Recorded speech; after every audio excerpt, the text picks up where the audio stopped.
As you settle into the quiet cradle of evening, allowing the subtle pull of the day to ease from your shoulders like leaves drifting from a branch in autumn's first sigh, let the deep forests wrap around your thoughts, a vast, breathing sanctuary that has stood as guardian to the earth's rhythms since the whispers of ancient winds first stirred the soil into life.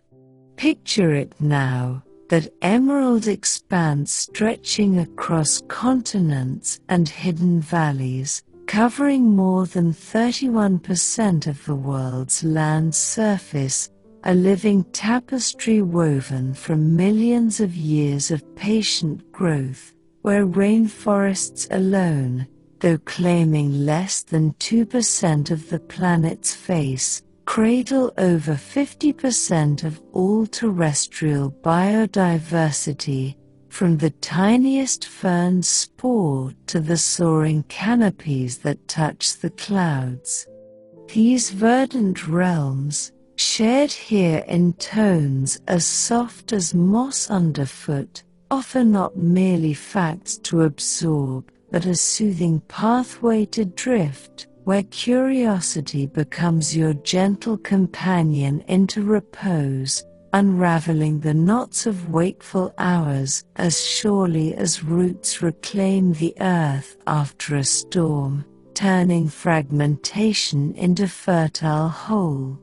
If this serene wander through forest enigmas resonates with your evening hush, perhaps pause to subscribe, so more such verdant lullabies from nature's archive find their way to your nights, like acorns carried by unseen streams to waiting ground.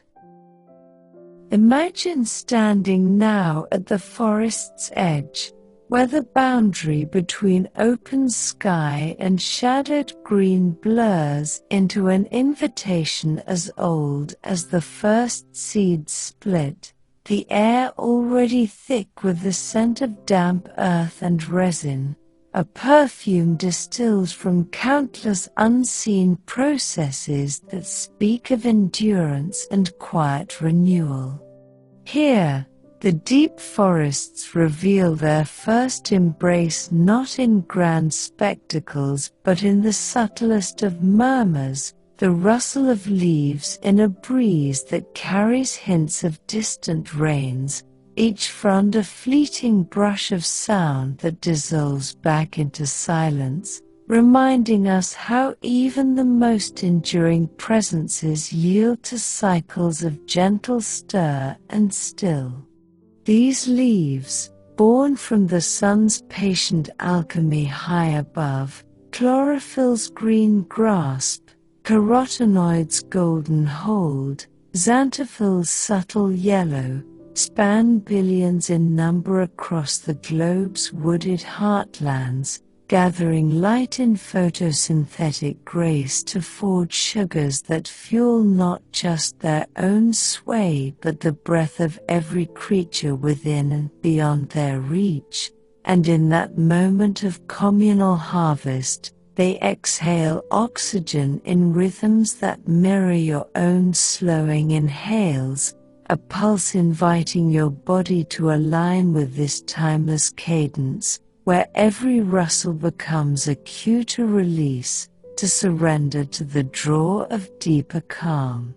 Pause here, in the rhythm of that shared breath, and let the forest's pulse ease your own, a quiet reminder of how nature's simple gifts ground us all in moments of unhurried peace. It's in these threshold dances that the forests first extend their reassuring hold, teaching through texture and whisper that wonders need not startle but can instead envelop, like a familiar path trodden in twilight, transforming the unfamiliar into a source of serene belonging.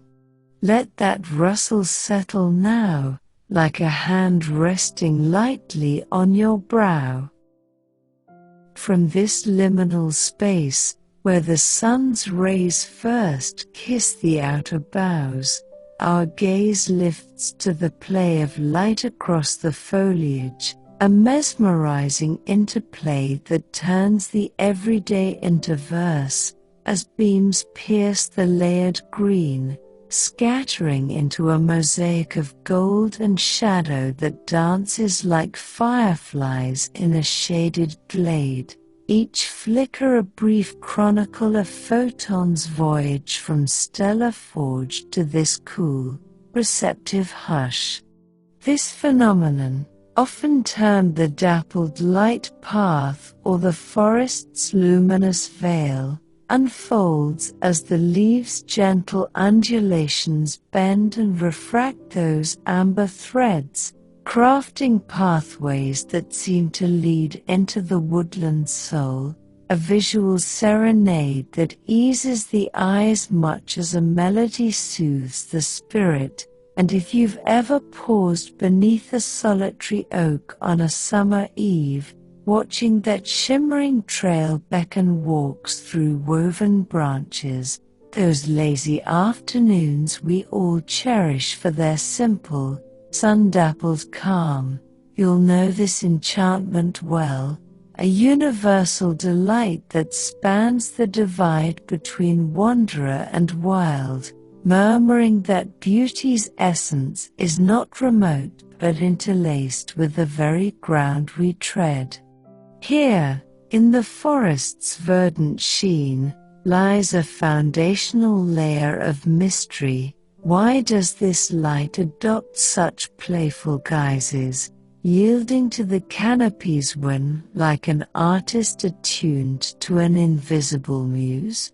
Botanists, with their tender inquiries into phototropism, the study of how flora turns toward luminescence, akin to a sunflower's quiet nod, propose it's the interplay of leaf angles and solar arcs that weaves this display, yet the deeper allure resides in its call to linger, to let your mind meander along that gilded trail without haste, each motor stepping stone toward untroubled visions. Light filters. It dapples. It invites. As the sun arcs higher, or dips in its daily pilgrimage, this dance evolves, unveiling another facet of the forest's tranquil charm, the subtle hue shifts that cloak the woods in tones from jade to russet, each shade a reflection not solely of season, but of the grove's vibrant palette, infused with the quiet toil of chlorophyll and carotenoid pigments that capture the spectrum's kiss. Consider the canopy dwellers, those epiphytic mosses and lichens, like confetti from an arboreal festival, so minute they're often overlooked yet prolific enough to cloak entire branches in velvety gowns. They harness sunlight in a process reminiscent of a meadow's murmur to the breeze, converting radiance into sustenance through the elegant transmutation of water and carbon dioxide into vital threads, sustaining not only avian nests and insect realms, but the very air we draw from far-flung cities. In their trillions, these aerial partners form expansive, blooming veils across the treetops, sometimes discernible from satellites as swirling emeralds amid the blue, a tribute to the forest's mantle as the planet's verdant ventilator, inhaling anxieties and exhaling equilibrium in measured harmony. And as you envision them now, draped in that leafy haze, sense a fellowship with their unhurried cling, for they echo that even the humblest presences contribute to the grand, soothing continuum. much like the small acts of kindness in our daily rounds that quietly sustain the lives around us. They're enigmas, how they orchestrate seasonal flushes guided by photoperiod and precipitation, offering a contemplative nudge toward faith in existence's woven cadences, where your own twilight easing is merely one filament in the weave. Let that hue deepen now, like sunlight sifting through autumn's first veil. Let this threshold tranquility lure us a fraction nearer, into the realm of emergent spires that rise like dream spires amid the swells, locales where the forest's mysteries anchor not in fleeting blooms, but in the sway of windswept heights, nurturing existences that appear drawn from lore. Paramount among these is the ancient redwood groves of coastal California, serene enclaves along the Pacific's fringe, delimited not by fence but by fog-shrouded currents, those persistent marine exhalations, like a slow-motion zephyr crafted by ocean and orogeny, amassing mist and myths into a central sanctuary. Here, towering coast redwoods entwine into colossal columns, their bark furrowed like the pages of forgotten tomes, waving idly in airs that seldom fully arrive, furnishing refuges for fledgling ferns who unfurl unseen and climb toward this eyrie, and rest stops for migrating warblers undertaking odysseys as legendary and labyrinthine as any sage's pilgrimage. These feathered voyagers, hatched in the misty redwood nursery, glide forth as downy fledglings, diaphanous as half-remembered reveries, to traverse hemispheres for seasons before circling back, compelled by some innate lodestar we can scarcely fathom, a navigational weave etched into their very plumage. The marvel of it resides in the forbearance demanded. The warbler's epic spans a 12-month, an epoch in avian measure, yet proceeds with the tranquil inevitability of solstices wheeling, paralleling how our own trails, though labyrinthine, guide inexorably toward haven, and in musing upon this, a soft affirmation arises, that enigmas such as these are not conundrums to unravel but allies to accompany into slumber. Their lingering poise a salve for the spirit's hushed alcoves, just as the breezes instruct us to welcome the gust and the lull. Adrift beside these arboreal empires are the forest's itinerant thickets of fallen boughs and emergent saplings, tender mementos of our fleeting imprint upon the green narrative. Yet even amid such remnants, nature threads reclamation, bryophytes and saprophytic fungi, those diminutive sculptors, akin to diligent restorers, claim these relics as canvases, metamorphosing decay into dioramas afloat in humus, where beetles scuttle in inquisitive clusters, their iridescent forms glinting like annotations in an incomplete manuscript. This interlinked lattice, from trunk to topple, exemplifies the forest's indulgent ethos, how it assembles and refashions what drifts its way, much as a restful night assembles the shards of daylight into coherent tranquility. And if you've ever observed windfall limbs cradle in a woodland hollow or glade, those quiet corners we stumble upon during a solitary walk, offering unexpected peace, you'll perceive that communal throb, the manner in which the earth clasps without censure, beckoning us to extend the same grace to our meandering musings. As daylight permeates this emergent collage, it projects elongated shades that oscillate like metronomes, gauging epochs in a mechanism of moistures too languid for fret. Each microclimate a stanza in the wood's perpetual chronicle, where the puzzle of their genesis, spawned from the Hadley cell's deflection, that nuanced diversion owing to atmospheric rotation, like a twirl's influence rippling a pond's surface, guiding global winds in unseen harmony, evolves from quandary to quietude, accentuating the globe's concordant gyre, a majestic reel that hushes us all toward poise. Let that gyre revolve softly now, like a frond in the zephyr.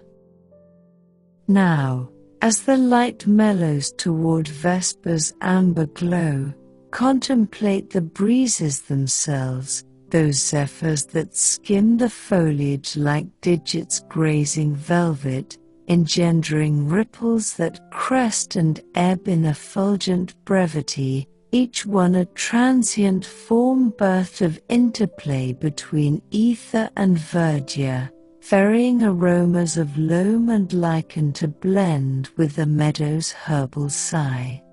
Winds, molded by thermal variances spanning the sphere, balmy vapors ascending like a breath, chilled draughts hastening to occupy the breach, pattern the forests into prevailing fluxes and seasonal surges, faithful escorts that propel spores and summon tempests, yet conceal riddles in their abrupt veers, such as the calm cause within boreal belts where wanderers once tarried, gazing into placid canopies that echoed their inward quiets or whirlwinds. There, in motion's dearth, the grove unveils its contemplative nucleus, an immense quilt of green mirroring the firmament's pledge fulfilled, and in that stasis, faint airflows murmur underneath, concealed conduits that convey humidity from tropics to tundras, equilibrating the world's ardors with temperate resolve. This atmospheric circulation, frequently compared to a planetary ribbon propelled by evaporation and condensation's density waltzes, underscores the forest's function as the globe's verdant regulator, a tacit steward whose conundrums, how it may alter with escalating vapors, reshaping dewfalls afar, invite not disquiet but reverence for its steadfast demeanor, much as a profound respiration steadies the pulse ere slumber seizes it. Pause here, amid the breeze's balanced bind, and let its gentle guidance remind you of the world's quiet ways to weave worries into calm. Breezes murmur, they kindle, they equilibrate. As these threshold tales interlace, depicting the forest as a canvas of tranquil flux, we espy the initial intimations of what dwells within, the manner in which leaves, in their ceaseless rustle, occasionally curl into aberrant forms, lone titans that ascend sans herald, forged from additive resonance, wherein gusts from sundry climes synchronize their swells like attuned performers, magnifying stature and vigor into something transiently sublime.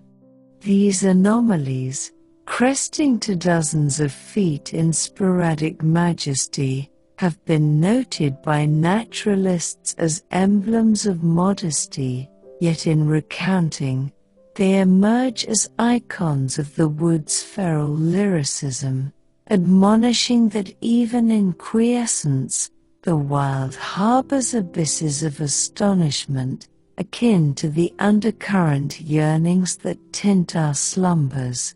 And nonetheless, for each theatrical surge, myriad micro-undulations persist, capillary flutters too delicate to discern yet sensed in the flesh's tingle, engendered by the faintest waft, exemplifying the fractal splendor of the green, motifs reiterating from monumental to minuscule, a contemplative resonance of how minor frets, beheld from distance, melt into the ampler stream.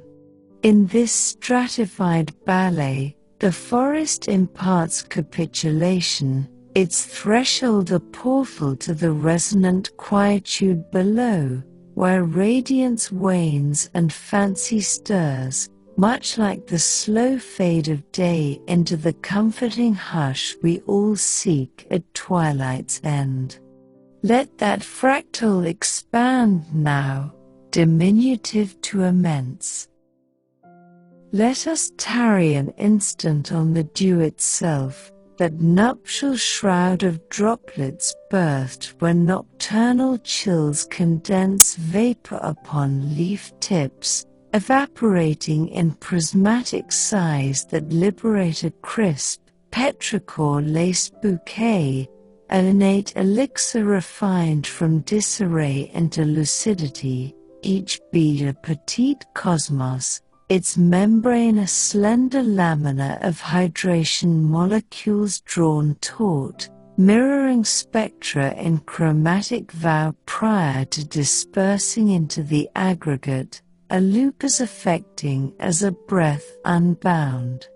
This efflorescence, interwoven with biogenic emanations from fungal banquets, conveys the grove's timbre to our senses, summoning recollections of youthful rambles or tempest-tossed treks, those simple joys of a morning walk after rain, grounding us all in the earth's quiet gift, and in its ephemerality, dew incarnates the tender creed of relinquishment, where puzzles like the precise hydrodynamics of its adhesion, capillary action's fragile equipoise, comparable to the dermis retaining a raindrop's contour, serve not to bewilder but to versify the routine, rendering the observance of morning mists into a contemplative observance,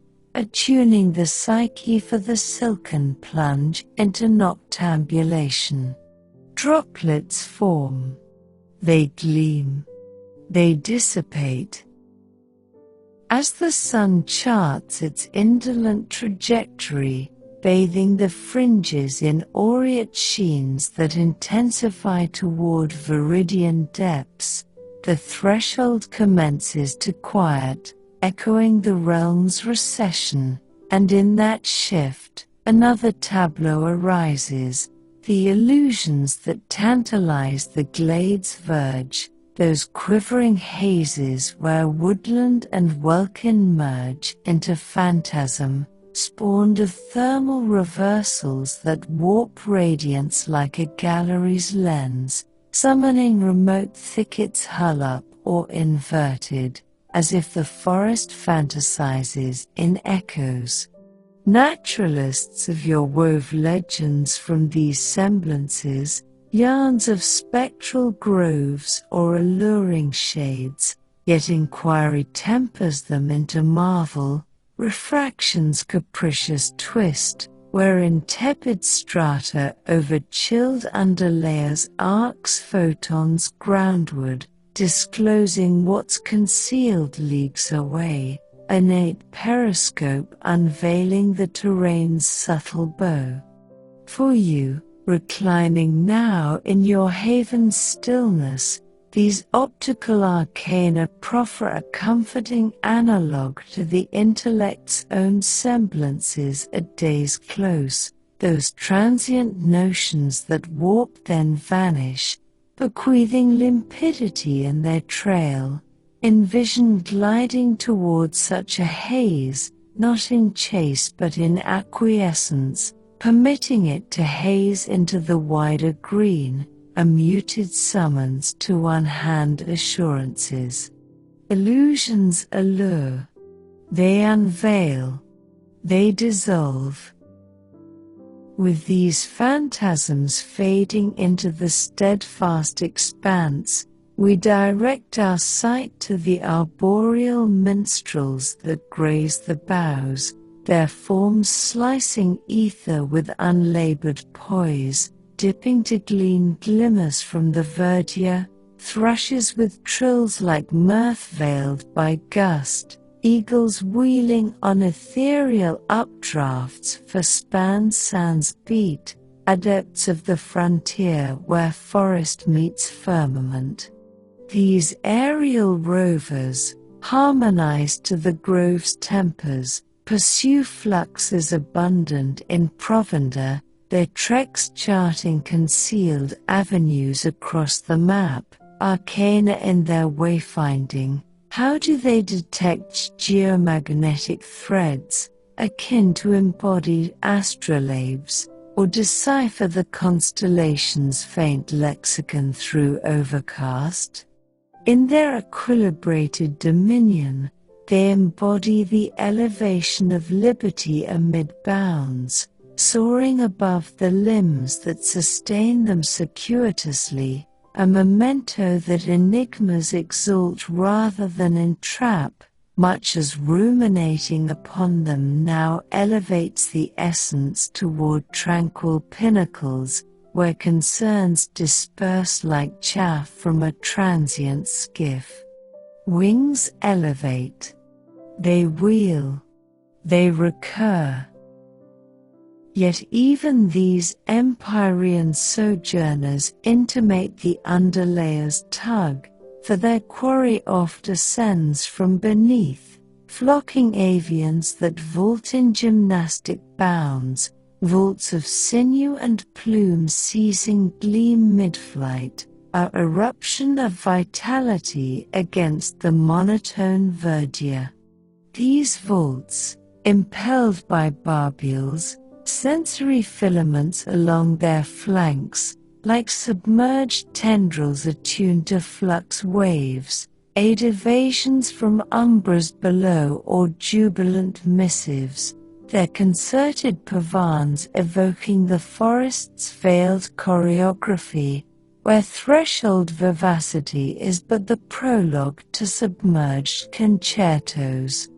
In beholding such instance, perchance from reminiscence of a woodland trail or copse, sense the mutual elation moderated by calm, the mode the green orchestrates sans ostentation, beckoning us to attune in our subdued manner, respirations profounding as the tale expands. Vaults curve. They coruscate. They immerse. As gloaming's tendrils caress the fringes, transmuting tips to argent molten, the forest's threshold bestows one further boon, the subtle luminescence that stirs endued hollows, a muted radiance from agitated spores, mycorrhizal associates, those whirling motes that kindle in biochemical courtesy when zephyrs jostle them, akin to constellations jostled from a counterpane, trailing meteor wakes in the slipstream of pause or pause leaps. This mycoglow, a tender designation for vital luminescence forged from luciferin and dioxygen's flare within the hypha, converts nocturnal forays into lacteal firmaments, an enigma grounded in warding or enticement, yet universally assuaging in its spectral quietude, summoning glowworms in dells or hamlet lamps from a rise's vista.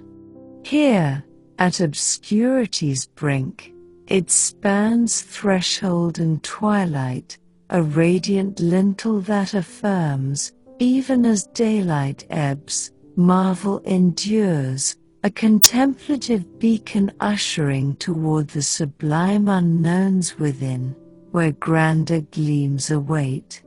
Gleams rouse. They trail. They span. And thus, as the threshold imparts its arcana in rustles and gleams, in drifts and dances that swathe the sphere in ceaseless nurture, what tender fluxes might bear us profounder into the green, where vesper realms burgeon with lanterns of their own? Envision gliding farther now, tier upon tier, into the wood's enfolding limbs, each disclosure a stride toward that tranquil revelation where slumber and marvel interlace like vines in the gale. With the threshold's verdant sighs yielding to the ascending hush of boughs intertwined, let us ascend now into the canopy's celestial weave, that uppermost realm where the forest transforms into a living firmament, a verdant vault suspended between earth and ether, where emergent spires pierce the clouds like ancient spires etched against the dawn of creation itself.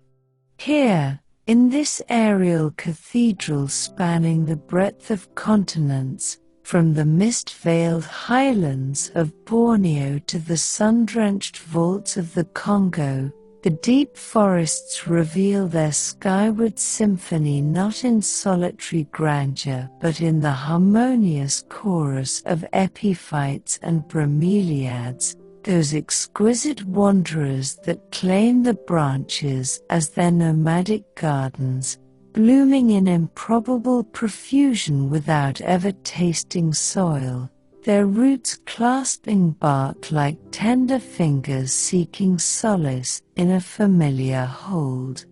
These canopy jewels, numbering in the thousands of species across tropical realms, orchid's delicate trumpet, bromeliad's water-holding cup, fern's feathery frond, moss's soft veil, form lush hanging oases that drip with nectar and harbor hidden pools, where frogs croak lullabies from leaf axils and ants parade in disciplined legions, each petal a fleeting masterpiece unfurling in the dappled glow, reminding us how even in heights untrod by foot, life persists in delicate defiance, a quiet testament to adaptation's graceful art. As you envision them now, suspended in that emerald haze high above the forest floor, feel the subtle lift of wonder drawing your thoughts upward, sinking with the slow rise of your breath, where the canopy's embrace becomes a metaphor for elevation without effort, inviting the mind to rise above the day's lingering shadows into a realm of serene possibility.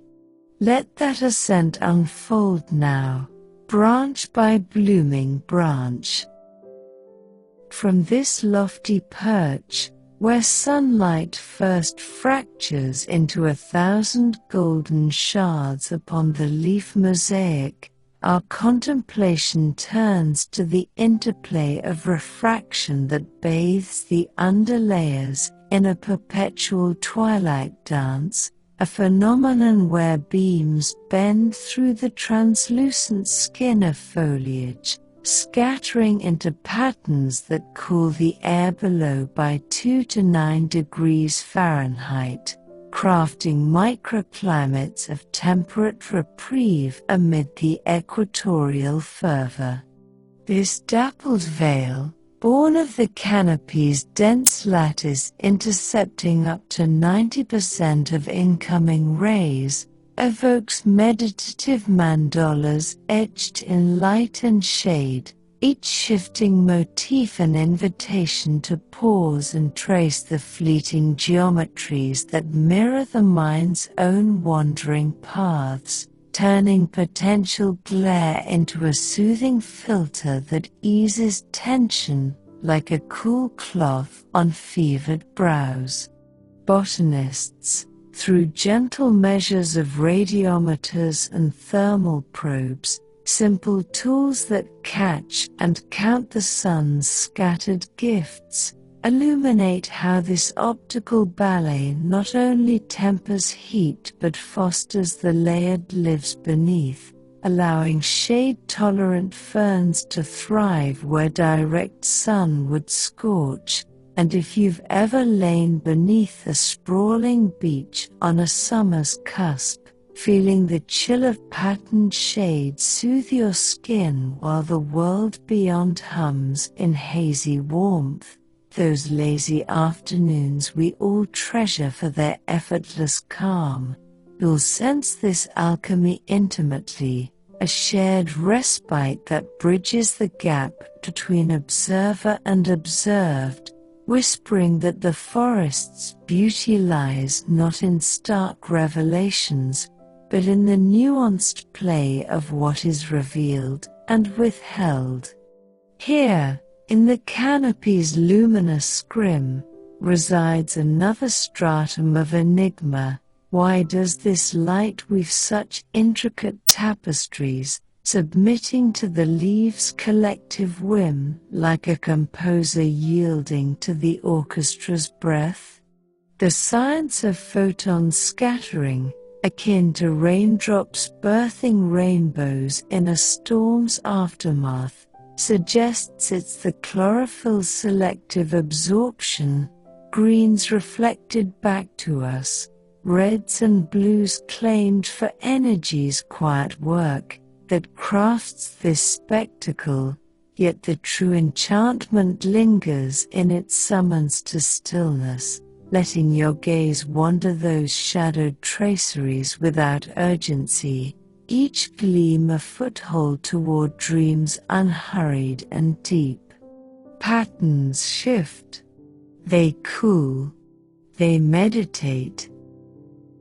As the solar arc traces its languid path, this refractive reverie deepens, disclosing yet another dimension of the canopy's tranquil allure, the ceaseless cycle of evapotranspiration that transforms the forest's crown into a vast, breathing engine, where individual trees transpire between 10 and 150 gallons of water each day, collectively generating up to half their own rainfall through the elegant ascent of vapor from leaf pores into the waiting clouds.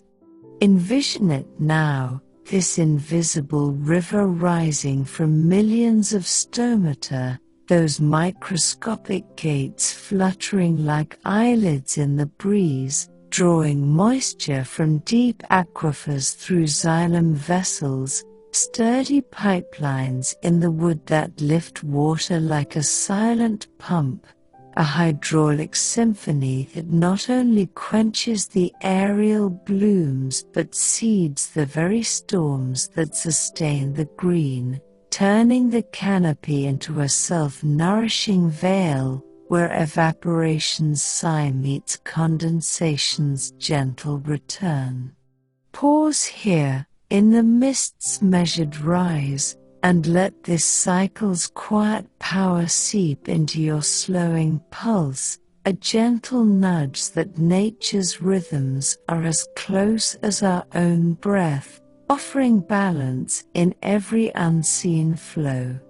In rainforests sprawling across the equator, This process weaves a feedback of abundance, where the transpired mist coalesces into thunderheads that drench the earth anew, a resilient rebirth echoing the forest's emergence some 66 million years ago, in the shadowed aftermath of the asteroid that felled the dinosaurs, when pioneer angiosperms, flowering kin to today's orchids, those broad-leaved trailblazers, first cloaked scorched lands in leafy resurgence, evolving dense canopies that locked in humidity and birthed the biodiversity we marvel at today.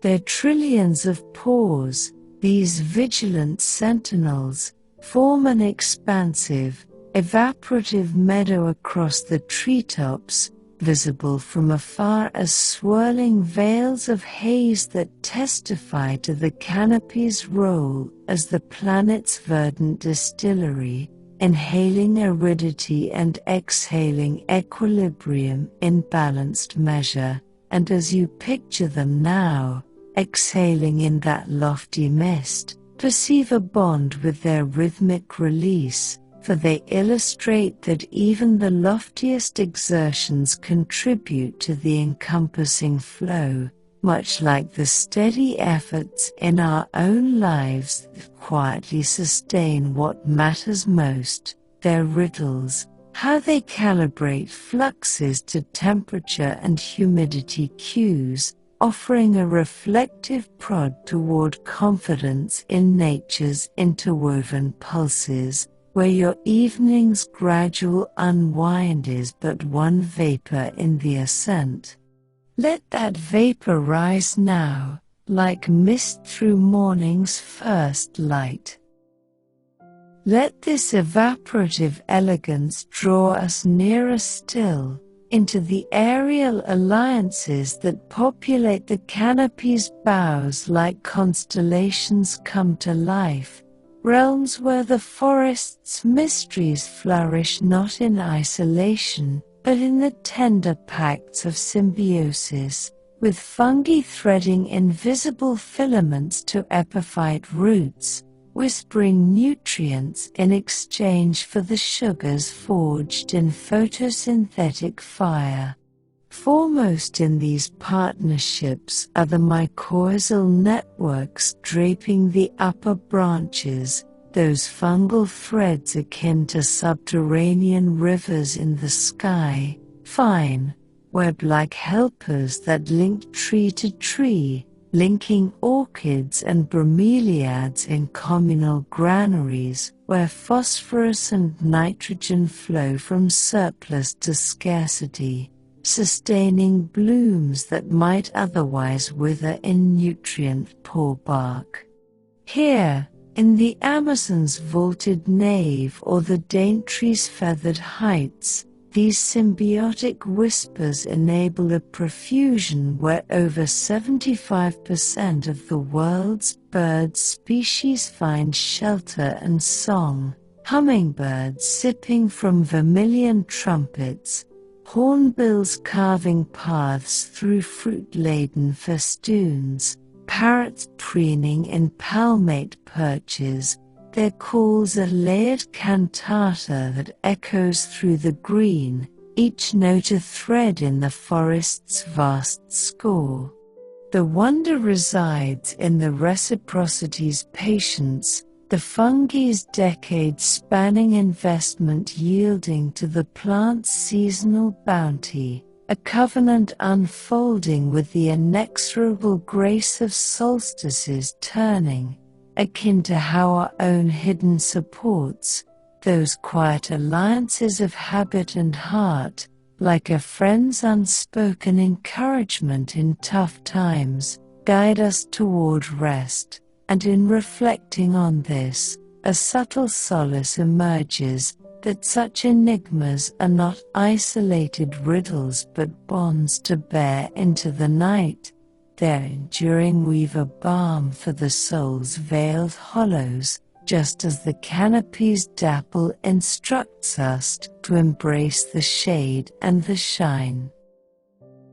Adrift amid these fungal filigrees are the canopies, itinerant aviaries of insects and spores, gentle echoes of the human touch upon the sylvan tale. Yet even here, the wild crafts renewal, predatory wasps and pollinating bees, those minute navigators, like devoted scribes, claim the epiphytes as waystations, transmuting nectar into nurseries afloat in nectar, where larvae pupate in silken suspense, their emergent wings a punctuation in the unfinished epic. This symbiotic skein, from filament to fledgling, embodies the canopy's magnanimous creed, how it gathers and gilds what alights upon it, much as twilight gathers the day's disparate gleams into coherent dusk. And if you've ever glimpsed a butterfly's languid circuit through a garden arbor or orchard, those fleeting moments of joy in a backyard flutter that remind us of summer's simple magic, you'll feel that resonant hum, the way the heights hold without hierarchy, urging us to offer the same mercy to our drifting reveries. As radiance filters through this lofty lattice, it casts elongated umbras that sway like pendulums in the thermals, timing epochs in a chronometer of updrafts too buoyant for haste, each thermal a verse in the canopy's boundless ballad, where the mystery of their birth, from solar heating's buoyant lift, that subtle ascension due to density's dance, like a balloon's rise influencing the gathering, becomes less a labyrinth than a liberation, underscoring the atmosphere's harmonious hover, a grand levitation that lulls us all toward equipoise, much like the fractal patterns we traced earlier, repeating from leaf to lofty layer. Let that levitation lift gently now, like pollen on a thermal's wing. Now, as the light softens toward noon's veiled opalescence, consider the thermals themselves, those ascending columns that buoy the canopy's denizens like invisible elevators spun from solar warmth, birthing updrafts that froth and fade in luminous transience, each plume an ephemeral form wrought of contrast between heated crown and cooler strata, conveying scents of bloom and bark to mingle with the horizon's distant haze. Thermals, shaped by diurnal gradients across the latitudes, radiant canopies warming like a hearth, ambient drafts converging to fill the warmed void, pattern the upper airs into migratory lifts and seasonal spirals, steadfast allies that propel seeds and sustain glides, yet harbor secrets in their capricious climbs, like the rotor clouds over Andean ridges where aviators once lingered, suspended in glassy updrafts that mirrored their inner ascents or descents. There, in a sense abundance, the canopy discloses its contemplative apex, a boundless quilt of green holding the sky's inversion like a vow affirmed, and in that elevation, subtle downdrafts murmur beneath, concealed cascades that distribute pollen from tropics to temperate zones, tempering the globe's variances with equitable drift. This convective circulation, often likened to a celestial conveyor driven by buoyancy and lapse rates buoyant ballets, those gradual temperature drops with height that spark the air's upward urge, highlights the canopy's function as the planet's verdant ventilator, a silent custodian whose puzzles, how it may evolve with intensifying rays, reshaping cloud births inland, invite not unease but esteem for its abiding aplomb, much as a deliberate exhalation calms the core before repose envelops it. Thermals ascend. They buoy. They temper. As these aerial anthems entwine, portraying the canopy as a firmament of tranquil lift, we glimpse the nascent notions of what stirs within its folds, the way epiphytes, in their endless unclasp, sometimes cascade into aberrant forms, lone arbors that bloom without precedent, born from propagative convergence, where spores from sundry climes align their drifts like harmonious harpies, amplifying profusion and vigor into something momentarily magnificent. These prodigies, expanding to span arms' lengths in rare exuberance, have been chronicled by naturalists as harbingers of humility, yet in narration, they arise as archetypes of the height's wild poesy, reminding that even in suspension, nature cradles chasms of surprise, much like the latent longings that infuse our visions. And yet, for every dramatic unfurl, countless micro-blooms endure, vesicular vesicles too fine to fathom but felt in the ether's tingle, generated by the slightest zephyr, illustrating the fractal finesse of the crown, patterns recursing from colossal to capillary, a philosophical refrain of how trivial tribulations, surveyed from on high, dissipate into the vaster vapor. In this tiered tango, the canopy conveys capitulation, its firmament a gateway to the resonant repose below, where gleam diminishes and intuition ignites. Let that fractal flourish now, petite to prodigious. Let us linger a moment on the nectar itself, that bridal elixir of droplets distilled when floral glands secrete sweetness in osmotic sighs, dispersing in iridescent wafts that unleash a honeyed, pollen-kissed aroma, a natural nectar refined from profusion into purity, each droplet a diminutive domain, its sheath a diaphanous film of saccharine molecules stretched sheer, refracting prisms in spectral pledge before merging back to the bloom, a circuit as poignant as a whisper unbound.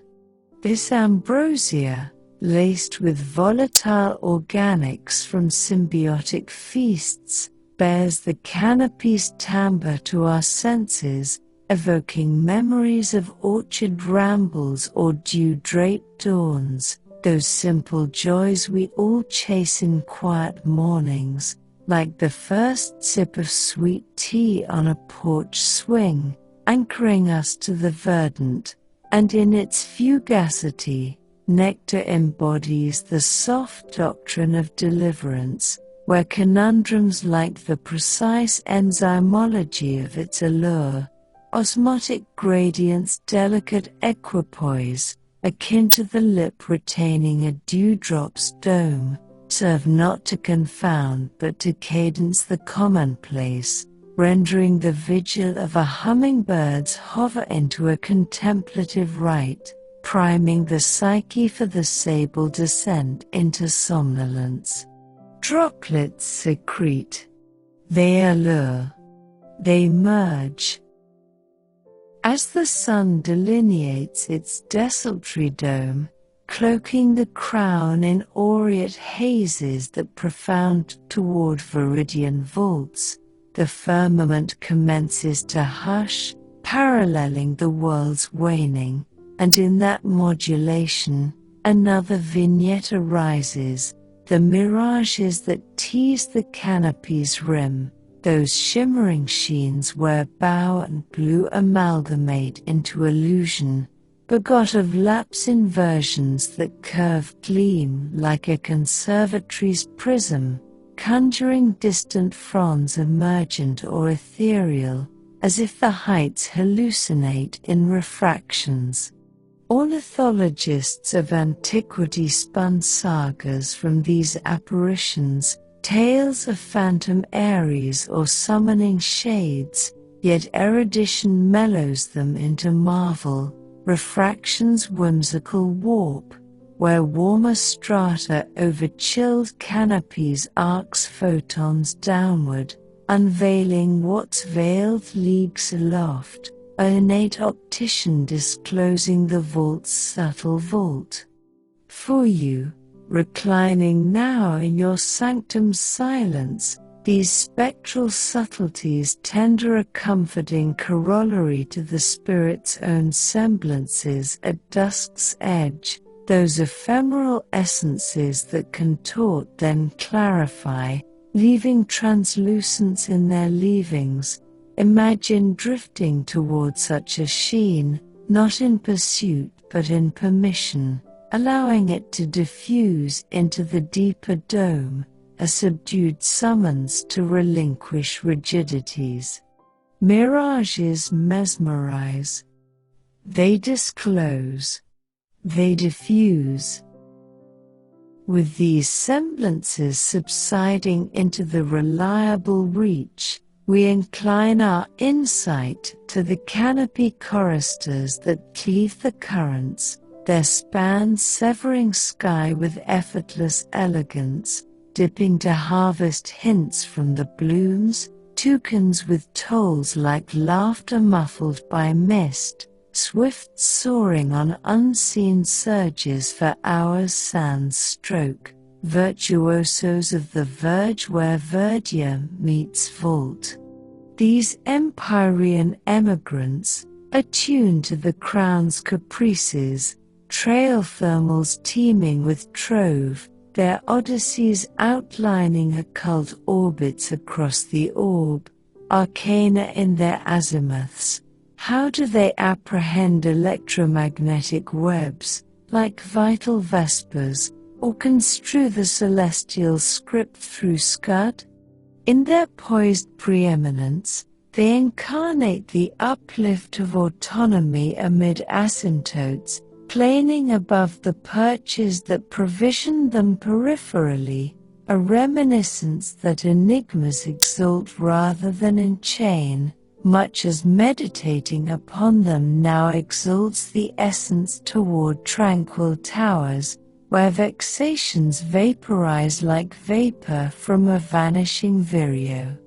Spans sever. They soar. They circle.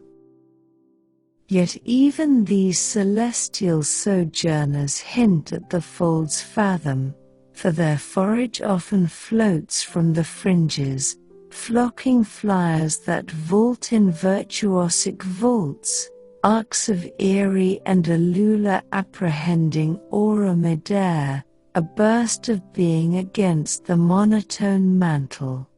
These vaults, vaulted by veins, sensory sulci along their sides, like lofty lashes attuned to flux flurries, serve sidesteps from silhouettes below or jubilant journals, their synchronized sarabands summoning the canopy's concealed choreography, where firmament fervor is but the foreword to folded fugues. In witnessing such moments, perhaps from memory of a montane meander or misty mesa, feel the shared surge tempered by tranquility, the way the vault orchestrates without ostentation, inviting us to improvise in our intimate idiom, inhalations intensifying as the narrative expands. Vaults vault. They vivify. They veil. As crepuscule's cilia caress the crown, turning tips to tinctured tinsel, the canopy's firmament yields one more yield, the subtle scintillation that stirs in stirred succulence, a muted luminescence from agitated associates, bioluminescent bromeliads, those gyrating grains that kindle in chemic courtesy when thermals tousle them, like luminaries loosened from a linen's trailing tail in the tailwind of tails or tails tilts.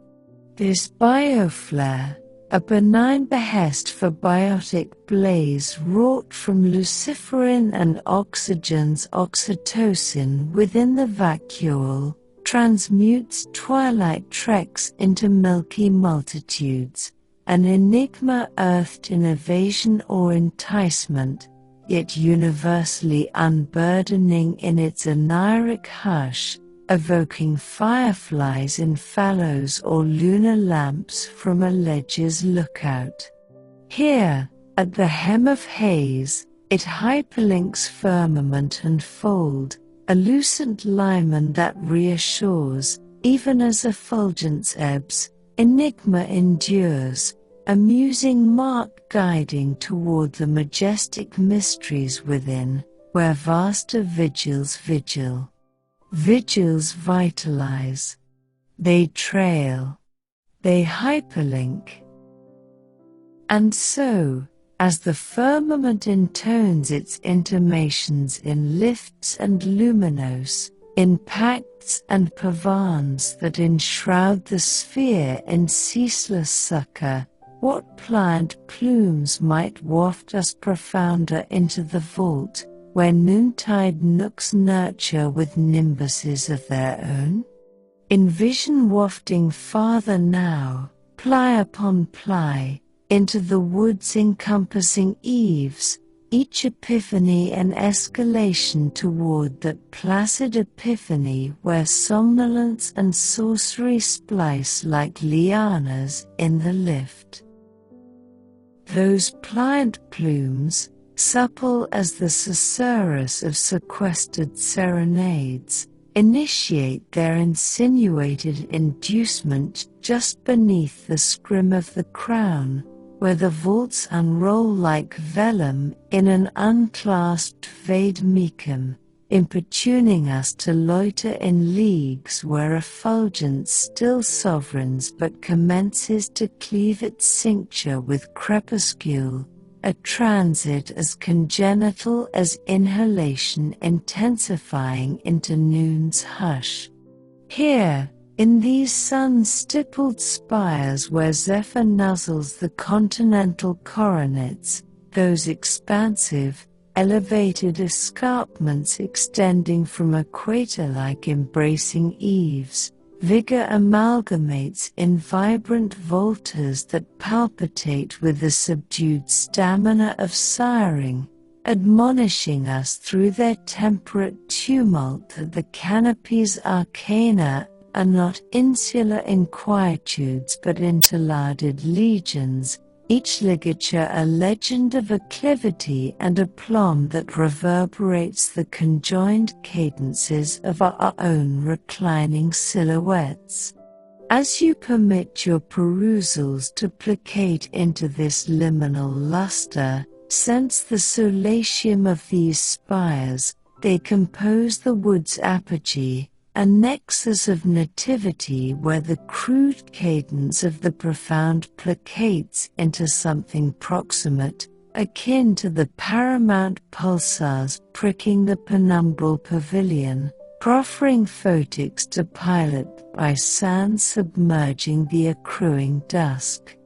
Let that apogee aperture now, akin to an arch to an accustomed alcove. Wafting now into the weft of vaulted vicinages, envision the grand Guatemalan cloud forest that girds montane mists like vital visors, immense edifices erected not by edifice, but by the assiduous artifice of epiphytes, slender, scale-clad artisans, kin to air plants, that exude nectarous nooks in gradual, gregarious grace, ply upon ply across epochs, forging subaerial sanctuaries that emulate the elegance of Eocene vestiges yet respire with the nuance of a nursery in nativity. These cloud forests, the planet's loftiest biomes, unfurling for myriad square miles across Andean Alps and Himalayan hush, harbor a concerto of contours and chromas, tillandsias trailing like tendril tresses ensnared in eternal emulsion, Ares arched as arcana axioms, and Xmania goblets deciduous as lapsed libations, all awash in avalanches of avians that amble through the arabesque akin to axons in an arbor, their plumages pulsing cerulean and carmine in the sifted solar. The prodigy here inheres in the mutualism that moors them, a muted marriage where algal associates, chlorophyllous comrades cohabiting the epiphyte's epidermis, akin to affable adjuncts bartering blaze for birth, exchange the sun's sequestered stamina for sanctuary, their trophic twirl transmuting barren bastions into boisterous bounty, a barrage that nourishes nectarivores and nomads alike, from sipping sunbirds supping syrup into suds to resplendent resplendence reconnoitering overhead akin to shades of serenity.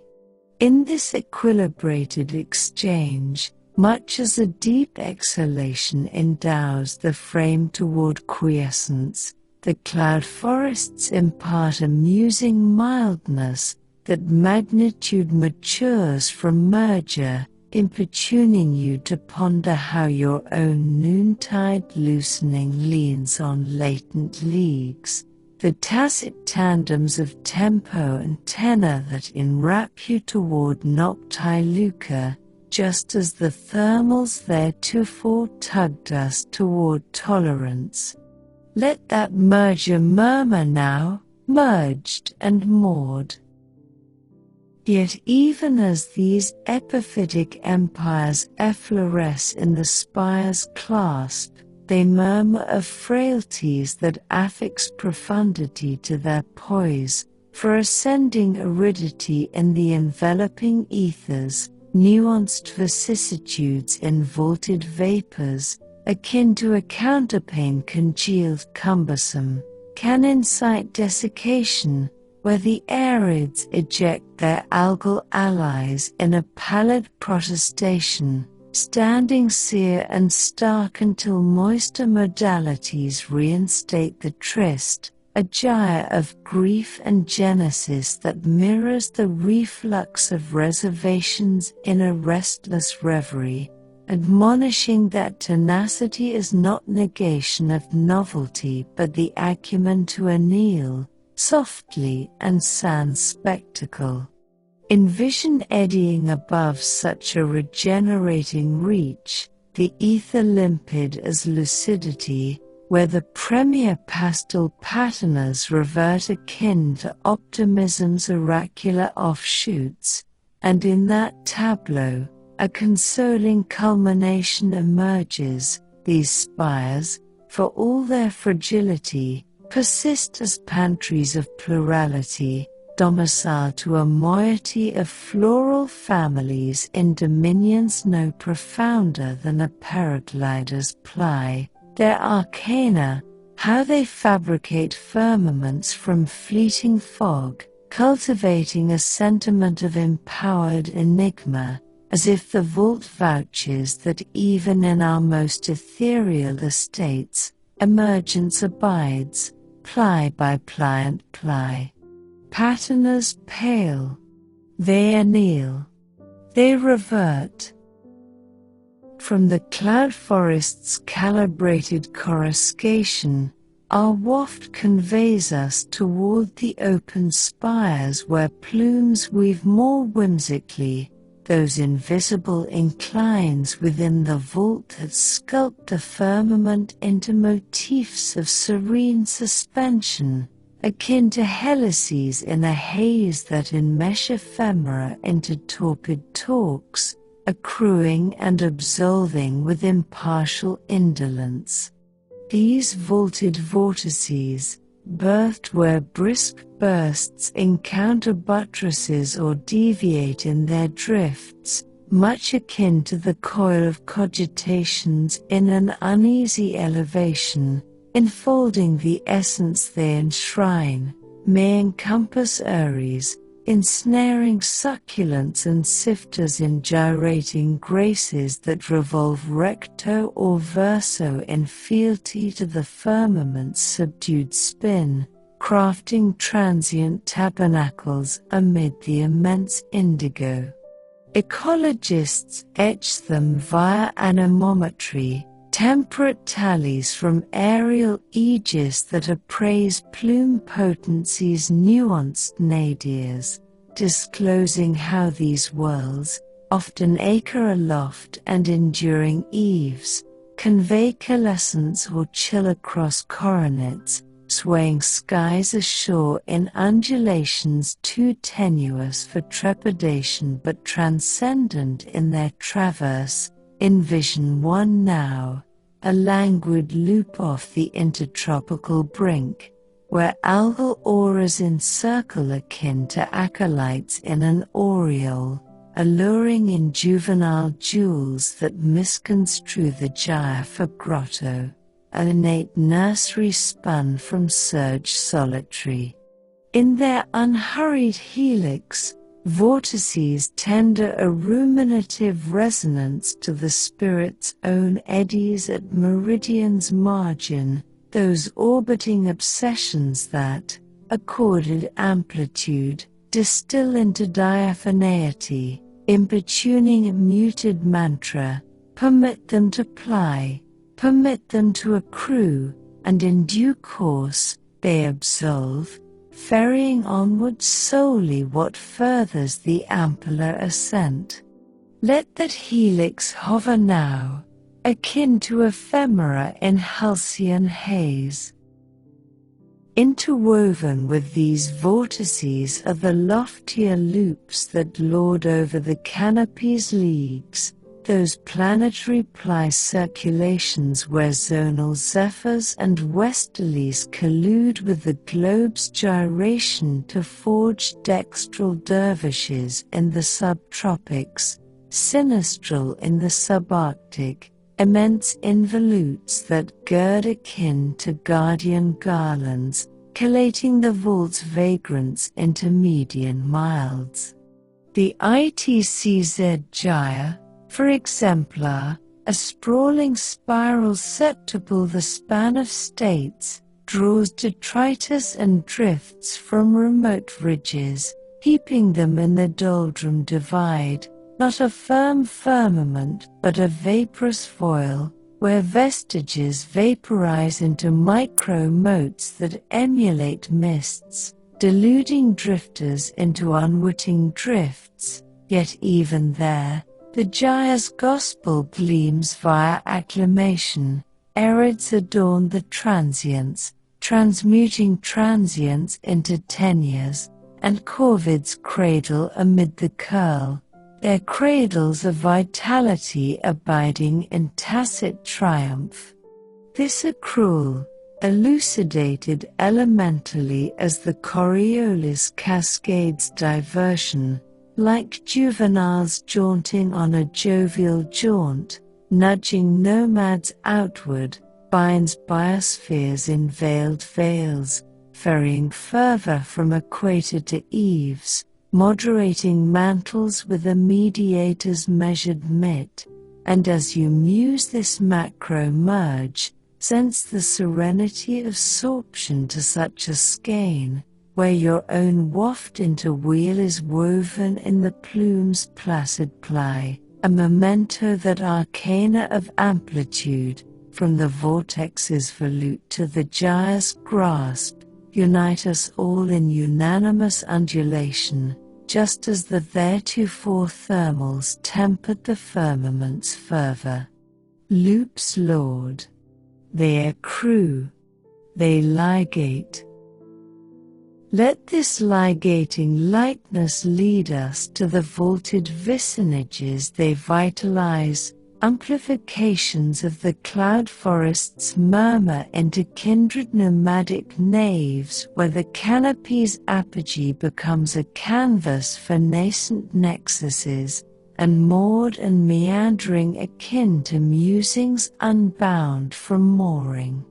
Beyond the Andes' misty meadows lies the transient tangle of the Southeast Asian dipterocarp, where equatorial epiphytes swarm in veils myriad manifold, their phosphorescent pulses, muted metabolic flares akin to subfloral lucerne, illuminating the underbelly of vaulted vaults that carve and convoy equatorward, conveying colagos on cyclical caravans, each vault a peripatetic pantheon hewn by zephyr and zenith into phantasmagoric phantasms, phalanges and pilasters that deliquesce into the detritus across dawns, liberating lucent libations to lusher latitudes.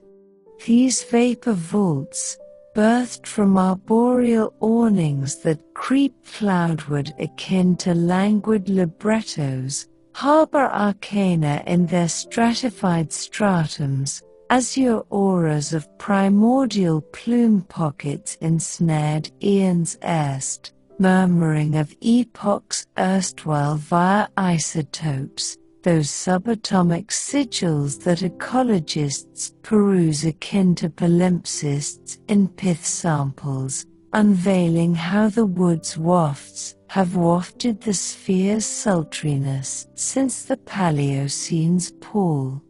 In their majestic meander, much as a profound exhalation exports encumbrance afar, these vaults importune musing meditation. What weights do they waft for us, these mute missives, and in their deliquescence, what dawn do they decree, cultivating a tacit tenure to unburden our own born burdens into the boy? Let that meander melt now, languid and luminous. Shifting with the subtlety of a plume's pivot, contemplate the vaulted thickets that fringe fervent fringes, colossal cloisters of broadleaf that oscillate akin to subaerial sedge arbors, attaining 40 fathoms from fog to firmament in the Borneo's bosom, where holdfasts hug hazy hollows with hyphal tenacity, and blades billow in plume-kissed pavans, furnishing funnels for flycatchers to flit in frolicsome forays, fracturing figs on fulcrums akin to droops in a silken scrip. These vaulted vicinages, biomes unto themselves, teem with the hush of concealed vitalities, arids abiding in umbral umbri, bushbirds brooding in lairs laced from litter, and tanagers tending turquoise tenures, their turquoise tincta caesura in the viridian void, the enigma of their precipitate proliferation, up to a pace perpluvial, fueled by nutrient nadirs that effervesce chilled canopies to the corona, resides in a carbon cloister's constancy, imbibing CO2 akin to a copse's croon, yet susceptible to escalation's edge, where balmier vaults vitiate the vaults, a tender caveat echoed in quotidian droops of parterre parasols under solstices stare, yet admonishing us, as the thermals did, that even in alterations allure, novel nativity awaits in the plume's pivot. Here, in the vault's rhythmic ripple, reiteration reposes its roost, ripple and retain, release and reclaim, a rhythm that ravishes the reverie, drawing parallels to the frame's own flux furl, where each exhalation echoes the blade's billow, empowering a sentiment of fluent fortitude amid flux. Ripple radiantly. Retain resolute. Release radiant. As effulgence eddies through these foliate furls, projecting mottled mandolas on the mantle below, another arabesque arises from the spire's spectrum, the vaulted veils that velvet veils and vaults akin to submerged swords, their blade-like blades billowing in shallow surges, oxygenating the ether via trophic tether that emulates equatorial equators per Ikara copyright Gion, hyphae harboring humus against abrasion's aria, forging funnels where fledgling flyers, quetzals questing in miniature musters, tree frogs tenuring to tendrils akin to vital vials, locate lair from the open vault's vastness. These veils, oft dubbed the wood's weirs for their winnowing of vaporous inflows, harbor enigmas in their fructification, subaerial succulents liberating pollen on aeriform anthers that meander with the zephyr, a generative gyre as improbable as thistle threnody on gale, assuring genotypic gambit across sundered spires, and in their tacit toil, much akin to the unsung usufruct of somnolence's salve, they sanctify and sow, their ebb in escalating eaves a poignant pause that invites not plaint but praise at their abiding aplomb, reiteration in cyclic cantos erecting a cadence that hushes the hearer profounder, empowering the epiphany that wheel, akin to the vault, is not evasion but elemental envelopment, where arcana absolve into the aggregate's aplomb clasp. Cantos cycle. They consecrate. They salve. With the upper boughs yielding their golden secrets, feel the air thicken with moisture's embrace, drawing us through veils of vine and frond into the understory's intimate hush, where smaller lives weave the forest's hidden heart, much like the fractal threads we traced from threshold to treetop, repeating in ever deeper harmony.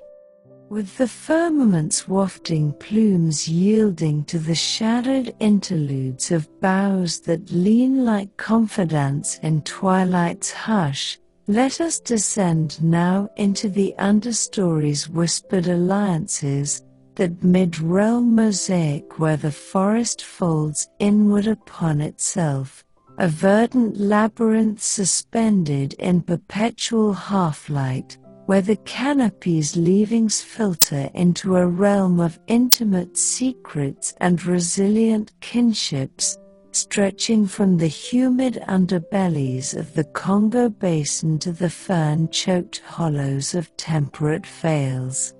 Here, in this layered hush comprising the forest's hidden heart, often spanning a mere 10 to 20 meters yet teeming with 80% of amphibian species, from poison dart frogs croaking cryptic vespers to tree slugs gliding on mucus-slicked trails, The deep woods unveil their subterranean symphony not in overt displays, but in the subtle unfurlings of ferns that emerge like ancient scrolls inscribed with the ink of eons, their fronds spiraling from fiddleheads in slow-motion revelations, each vein a conduit for the sap that sustains not just their own verdant scroll, but the myriad lives that seek shelter in their scrolled embrace.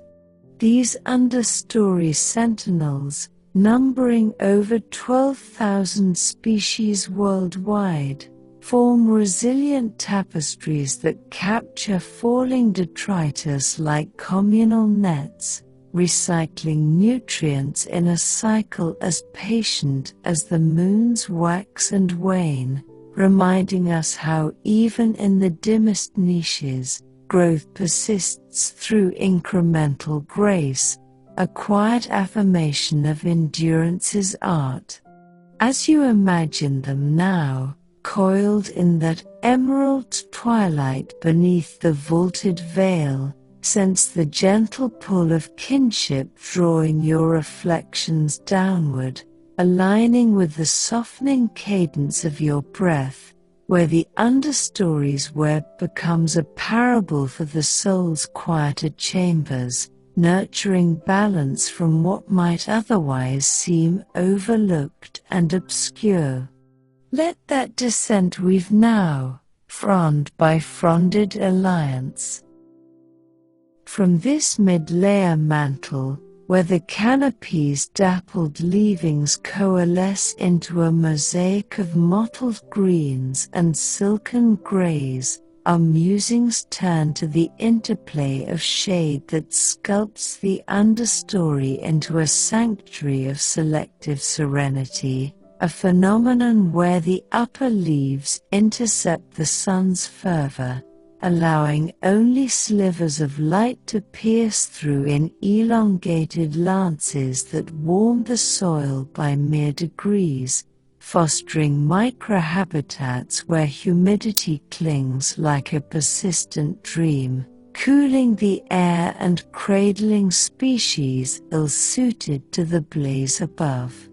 This shaded scrim, woven from the overlapping geometries of broadleaf and needle, evokes contemplative cloisters etched in subtle contrast, each interplay of penumbra and gleamer summons to trace the veiled patterns that parallel the mind's own shadowed meanderings, transforming potential obscurity into a nurturing nook that dissolves fret like mist in morning's mild embrace. Ecologists, through tender tracings of light meters and humidity gauges, reveal how this luminous lottery not only tempers the climb but bolsters the biodiversity cascade, enabling shade lovers like gingers and heliconias to flourish where full sun would wither their delicate forms. And if you've ever wandered a woodland glade at midday, feeling the cool kiss of fern shade soothe your steps while the world overhead thrums in veiled vibrancy, those peaceful pauses in a busy day that recharge us all, you'll know this seclusion profoundly, a universal haven that mends the rift between seeker and sanctuary, murmuring that the forest's profundity blooms not in unyielding glare, but in the artful balance of what filters through and what remains. Here, in the understory's luminous lattice, lies yet another veil of mystery. Why does this shade adopt such intricate interweavings, bending to the frond's collective design like a weaver attuned to the loom's unspoken rhythm? The ecology of light partitioning, akin to stained glass diffusing a cathedral's glow into hallowed hues, posits it's the leaf area index, the dense overlap of foliage layers that crafts this haven, yet the deeper allure endures in its enticement to repose, permitting your thoughts to linger on those softened shafts without press, each lance a ledge toward visions veiled and vast. Shades interlace. They cradle. They contemplate. As the diurnal dome drifts in its desultory drift, this shaded serenity intensifies, unveiling a further facet of the understory's tranquil tapestry, the ceaseless churn of detritus decomposition that recasts the forest's fallen bounty into fertile whispers, where leaf litter and twig fragments, shedding at rates of up to 10 tons per hectare annually, succumb to the tender toil of fungi and invertebrates, breaking down organic matter into humus that enriches the soil with nutrients recycled in rhythms as steady as the heart's quiet throb. Picture it now, this subterranean feast unfolding in the duff layer, a moist mulch where termites tunnel like patient scribes and earthworms aerate the earth in sinuous paths, their castings, rich in nitrogen and phosphorus, nurturing the roots of understory shrubs that, in turn, host 68% of mammalian species, from elusive mouse deer nibbling berries in twilight forays to bats roosting in rolled heliconia leaves, their echolocative pulses a nocturnal notation in the green's grand ledger. In tropical understories sprawling across the equator, this detrital dance sustains an endemic uniqueness where 58% of tree species remain confined to their natal nations, a resilient particularity born from isolation's gentle forge some 50 million years ago, when continental drifts sundered ancient groves, allowing localized evolutions to etch distinct silhouettes upon the shared canvas. Their myriad decomposers, these unsung artisans, forge an expansive, regenerative quilt across the mid-layers, discernible in the friable tilth that testifies to the understory's mantle as the planet's verdant recycler, inhaling decay and exhaling vitality in equilibrated exchange, and as you envision them now, toiling in that shadowed mulch, discern an affinity with their methodical mend, for they demonstrate that even the lowliest leavings contribute to the overarching harmony, much like the everyday scraps of our lives that, when tended with care, bloom into unexpected beauty. Their conundrums, how they synchronize breakdowns to microbial cues of moisture and microbe, offering a meditative momentum toward assurance in being's braided beats, where your own nocturnal easing is simply one fragment in the fall. Breathe into this quiet recycling now, and feel how even endings nurture new beginnings, much like the close of one day seeds tomorrow's dawn. Let that fragment fall now, like litter through layered light. Let this detrital delicacy lure us closer yet, into the bridging bonds that lace the understory's limbs like communal threads in a vast, verdant quilt, domains where the forest's enigmas thrive not in solitude, but in the gracious grips of lianas and vines, those wandering climbers that ascend from soil to sky, tethering isolated trunks in networks that foster over 60,000 tree species diversity by channeling water and warnings across the green divide. Paramount in these liaisons are the strangular figs of the mid-realm, those arboreal acrobats encircling host boughs in aerial roots that descend like seeking tendrils, eventually girdling the parent in a hollow embrace that nourishes their own emergent form while providing hollows for owls to nest and monkeys to traverse. Their latex sap a milky memoir of defenses evolved against browsing herds. Here, in the Ituri's vine-veiled nave or the Appalachian's tangled thickets, these liana leagues enable a proliferation where understory shrubs bloom in improbable abundance, begonias blushing in shaded bowers, philodendrons unfurling heart-shaped leaves like valentines from the gloom, their twining a layered litany that resonates through the realm, each coil a strand in the forest's woven wisdom.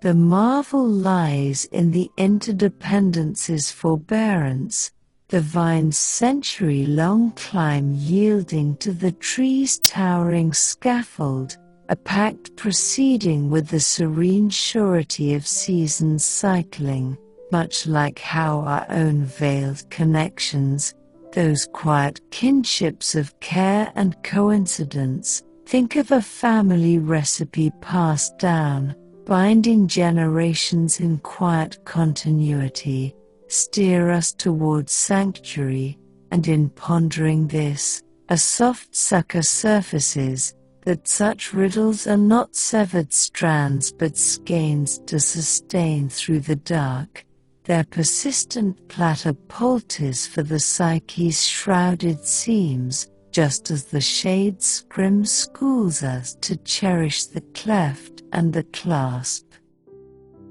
Afloat within these liana lattices are the understory's nomadic nurseries of seeds and spores, subtle signatures of the mortal mark upon the sylvan saga, yet even amid such sojourns, the wild weaves restoration, predatory mantises and parasitic wasps, those infinitesimal intermediaries, akin to meticulous menders, claim the vines as vantage, alchemizing pollen into progeny adrift in silk, where pupae pendulate in pendant repose, their unfolding forms a comma in the ceaseless clause.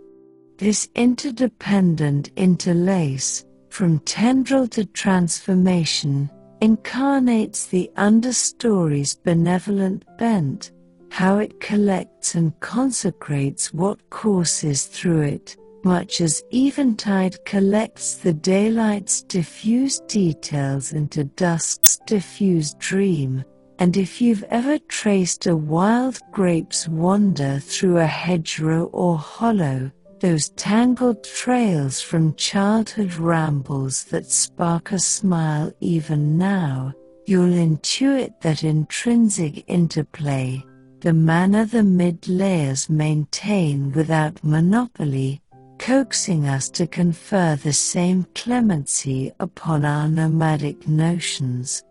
As luminescence leaks through this twined trellis, it flings filigreed figures that fluctuate like finials in the faint draughts, tallying turns in a timepiece of tepid airs too tempered for turmoil, each draught a dictum in the understory's unending epic, where the enigma of their engendering, from evaporative updraft's buoyant beck, the nuanced nudge from vapor's variance, like a leaf's lift altering the array, transmutes from tangle to tenderness, illuminating the ecosystem's equilibrated eddy, a sublime suspension that soothes us all towards symmetry. Let that suspension settle softly now, like spore on a still strand. Now, as the gleam gentles toward meridian's muffled mauve, reflect upon the drafts themselves, those descending drifts that delve the understory like digits dipping into dew-kissed dells, spawning swirls that swell and subside in silken subtlety, each alien evanescent entity forged of friction between foliage and flow, wafting whiffs of wilt and wildflower to commingle with the gleaner Euro-TM's grounded gust. Drafts, delineated by deal differentials across the domains, shaded shrubs cooling like a cloister, ambient auras advancing to amend the chill, configure the mid-airs into migratory meanders and monsoon musings, loyal liaisons that lull leaves and lend lift to spores, yet nestle nuances in their nomadic nuances, such as the lee calms within laurel belts where wayfarers once waited, ensconced in evened eddies that echoed their essence's ebbs or ebullience. There, in drift's diminishment, the understory discloses its deliberative depth, an immense integument of ivy mirroring the midday's muted mandate, and in that quiescence, faint fluxes ferment below, veiled veins that vend volatiles from veils to vaults, moderating the macrocosm's moods with measured mediation. This advective advection, frequently figured as a terrestrial tether tugged by temperature and topography's tandem twirls, like warm air rising over cool valleys, creating gentle flows that stir the leaves, accentuates the understory's office as the orb's verdant ventilator, a veiled viceroy whose vexations, how it might modulate with mounting mists, remolding monsoon monads mid-continent, invite not inquietude but intrigue for its immutable imperturbability, much as a measured murmur mollifies the marrow ere midnight mantles it. Drafts delve. They diffuse. They mediate. As these mid-realm melodies mesh, depicting the understory as a midwifery of tranquil tether, we perceive the preliminary portents of what pulses within its plies. The way fronds, in their eternal enfold, occasionally erupt into eccentric forms, solitary shrubs that sprout sans summons, spawned from symbiotic synergy, wherein signals from sundry sources synchronize their surges like synced scribes, augmenting abundance and acuity into something sporadically sublime. These singularities, sprawling to shoulder spans in sporadic splendor, have been logged by limnologists as lessons in latitude, yet in lore, they loom as legends of the layer's lavish lyricism, recollecting that even in enclosure, the emerald enfolds expanses of astonishment, akin to the submerged stirrings that shade our slumbers.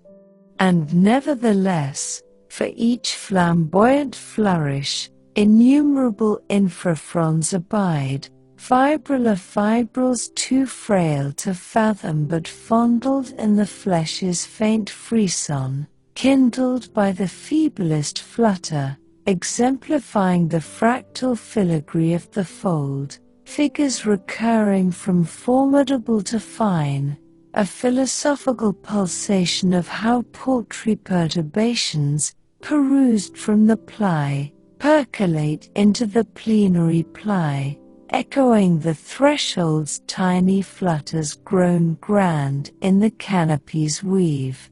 In this plaited pavan, the understory imparts indulgence, its mosaic a mid-gate to the muffled mantra below, where light lessens and lore kindles. Let that fractal finesse now, frail to flourishing.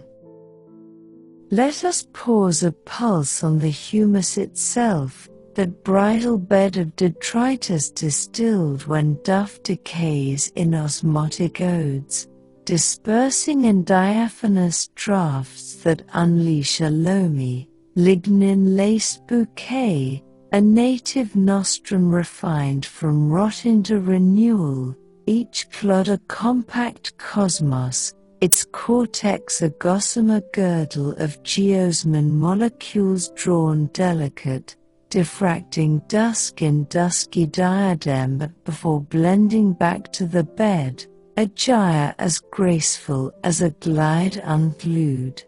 This tilth, infused with invertebrate infusions from fungal forays, ferries the fold's flavor to our faculties, summoning senses of sylvan strolls or sodden sojourns, those omnipresent odysseys that oath us to the olive, and in its fugaciousness, humus embodies the halcyon heresy of harvest, where quandaries like the meticulous microbiology of its maturation, enzymatic equilibria's exquisite equipoise, comparable to the loam-latching a leaf's linger, serve not to stupefy but to stanza the standard, rendering the reckoning of a worm's writhe into a ruminative ritual, ripening the reason for the raven plunge into reverie.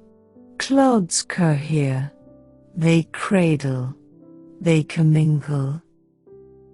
As the dome delineates its dilatory dome, draping the dell in aureate auras that deepen toward dusky depths, the mid-gate mellows, mirroring the macrocosm's modulation, and in that metamorphosis, another motif materializes, the phantoms that flicker the fold's fringe, those quivering quims where frond and fen fuse into fancy, begotten of boundary inversions that crook gleam like a cloister's casement, conjuring cloistered copses emergent or elusive, as if the layer's limb in luminous lies.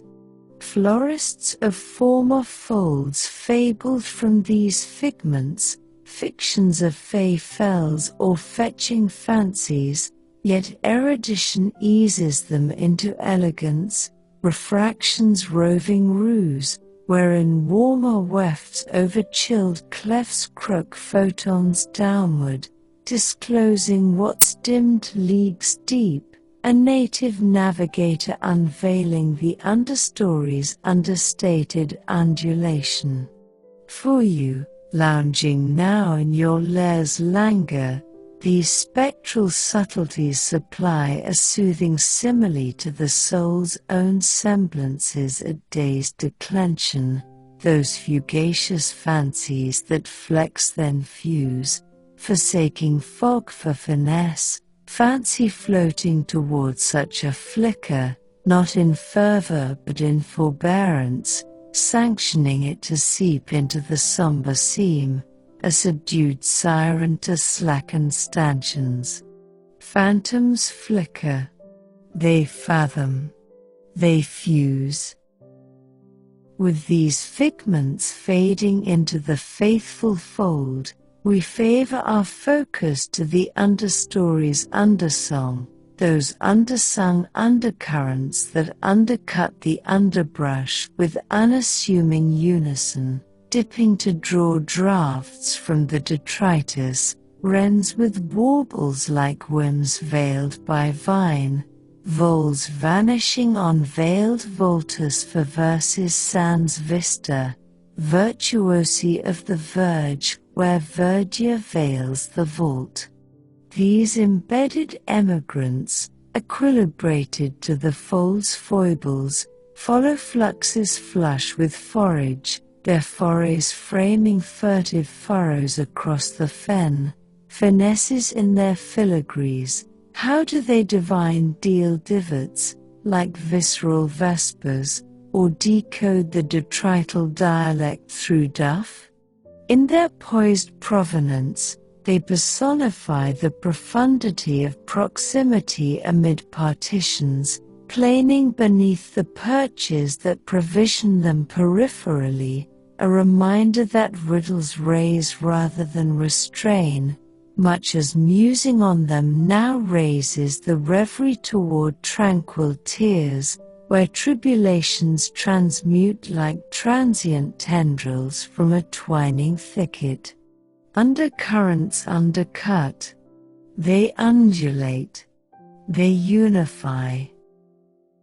Yet even these embedded essences evoke the ply's profundity, for their fare frequently filters from the fringes, flurrying foragers that frisk in frenzied frolics, arcs of alacrity and agility apprehending aura amid the under, a burst of bustle against the monotone mantle.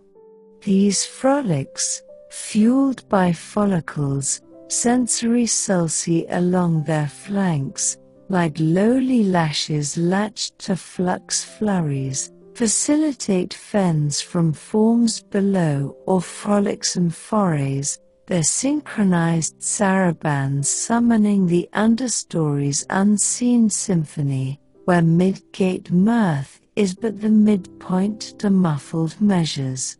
In witnessing such whims, perhaps from phantom of a fenland foray or ferny fallow, feel the fraternal fervor framed by forbearance, the way the fold finesses without fanfare, inviting us to improvise in our intimate inflection, inhalations infusing as the narrative nests.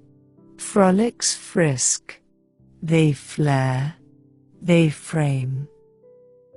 As Vespers veils velvet the verge, turning tips to tinctured twine, the understory's mosaic yields one more yield, the subtle susurrus that stirs in stirred succulence, a muted murmur from mingled motes, bioluminescent bryophytes, those gyrating grains that glint in geochemical grace when draughts dislodge them, like lanterns loosed from a lattice, trailing tint in the tailwind of tails or tendrils tilts.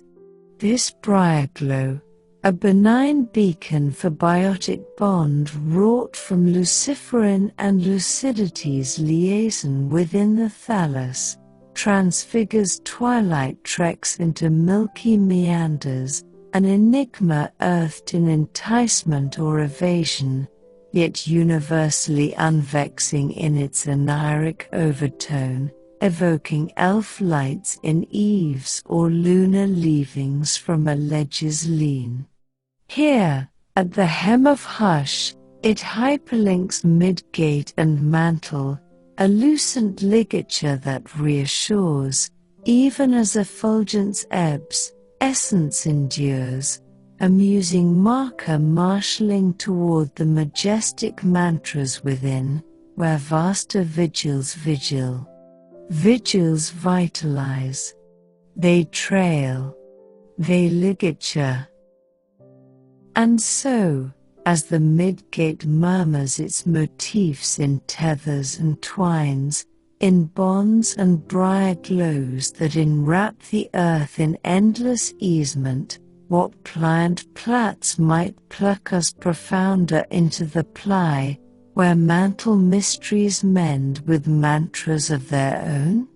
Envision plucking farther now, ply upon ply, into the wood's encompassing entwinements, each epiphany an enticement toward that placid profundity where somnolence and subtlety splice like lianas in the lull.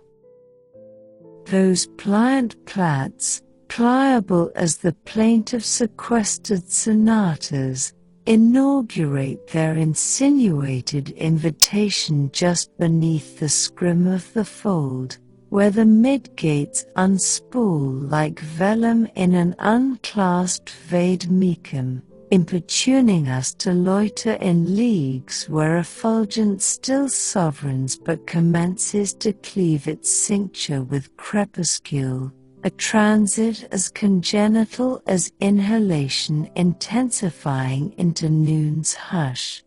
Here, in these sun-stippled seams where zephyr nuzzles the continental clefts, those expansive, embedded escarpments extending from equator like embracing eaves, vigor amalgamates in vibrant voltas that palpitate with the subdued stamina of sighing, admonishing us through their temperate tumult that the understory's arcana are not insular inquietudes but interlarded legions, each ligature a legend of acclivity and aplomb that reverberates the conjoined cadences of our own reclining silhouettes. As you permit your perusals to placate into this liminal luster, sense the solatium of these seams. They compose the wood's mesocosm, a nexus of nativity where the crude cadence of the profound placates into something proximate, akin to the paramount pulsars pricking the penumbral pavilion, proffering photics to pilot by sand submerging the accruing dusk. Let that mesocosm mantle now, akin to an arch to an accustomed alcove. Plucking now into the weft of midgate vicinages, envision the grand Guatemalan underwood that girds montane mists like vital visors, immense edifices erected not by edifice but by the assiduous artifice of ferns, slender, scale-clad artisans, kin to fiddleheads, that exude fronded foyers in gradual, gregarious grace, ply upon ply across epochs, forging subaerial sanctuaries that emulate the elegance of Eocene vestiges yet respire with the nuance of a nursery in nativity.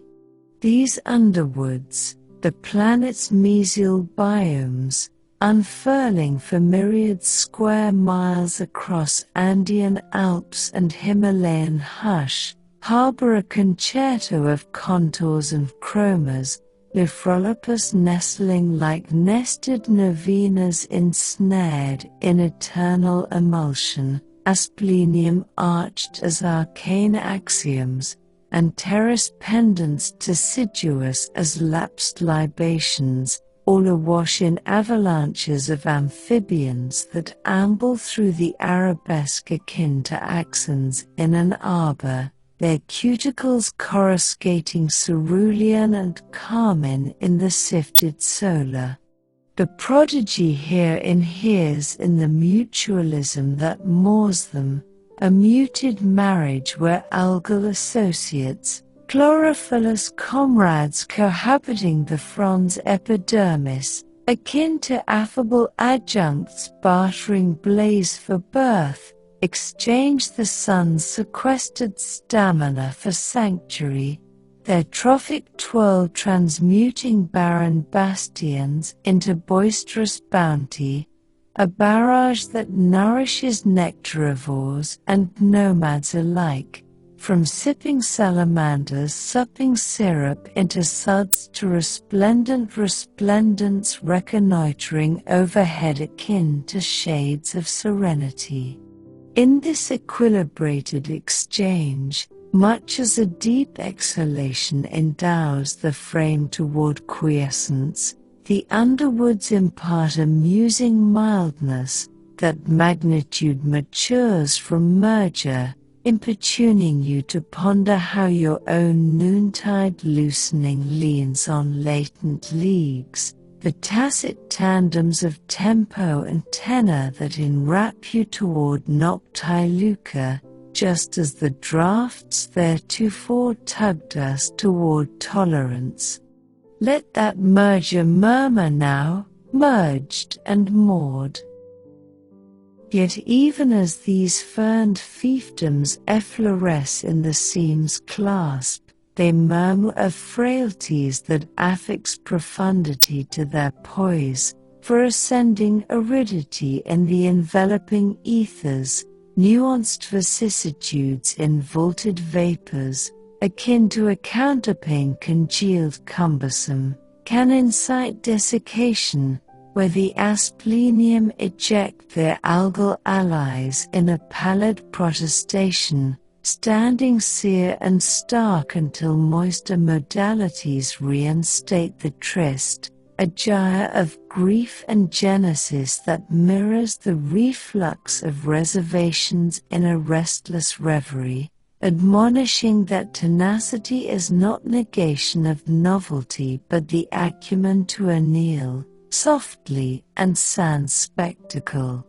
Envision eddying above such a regenerating reach, the ether limpid as lucidity, where the premier pastel patinas revert akin to optimism's oracular offshoots, and in that tableau, a consoling culmination emerges. These seams, for all their fragility, persist as pantries of plurality, domicile to a moiety of floral families in dominions no profounder than a paraglider's ply. Their arcana, how they fabricate firmaments from fleeting fog, cultivating a sentiment of empowered enigma, as if the fold vouches that even in our most ethereal estates, emergence abides, ply by pliant ply. Patinas pale, they anneal, they revert. From the underwood's calibrated coruscation, our pluck conveys us toward the open seams where plats weave more whimsically, those invisible inclines within the fold that sculpt the mid-gate into motifs of serene suspension, akin to helices in a haze that enmesh ephemera into torpid talks, accruing and absolving with impartial indolence. With the mosaic's pliant plaits yielding to the subtle summons of tendrils that delve like forgotten promises into the earth's quiet fold, let us follow now into the subterranean web of kinship, that unseen lattice beneath the forest's verdant veil, a shadowed cathedral where roots and filaments entwine in silent congress, pulsing with the profound rhythms of exchange and endurance, extending from the loamy depths of the Amazon's basin to the peaty undergird of boreal bogs. Here, in this fertile obscurity, often delving 10 to 30 meters deep yet linking 80% or more of the world's plants through a vast, invisible mesh, the deep forests disclose their foundational fellowship not in visible splendor, but in the tender tracery of mycelial networks, those fungal threads known gently as the wood wide web, weaving hyphae like delicate nerves across the soil, ferrying carbon, nitrogen, and water from abundance to need with the patience of a shared heartbeat. These subterranean strands, sprawling across hectares in intricate grids finer than spider silk, enable mature trees to subsidize their sapling kin with photosynthates, those sun-forged sugars trickling downward like a parent's quiet gift, sustaining young shoots in shaded hollows where sunlight scarcely whispers, a selfless surge that echoes the way hidden supports in our own lives buoy us through unseen seasons.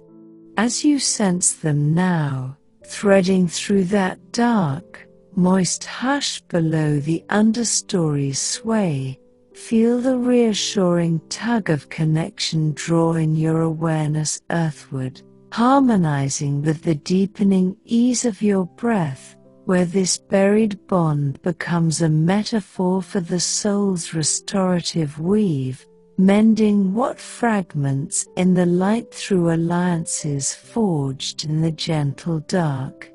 Let that tug trace now, filament by filamented pact.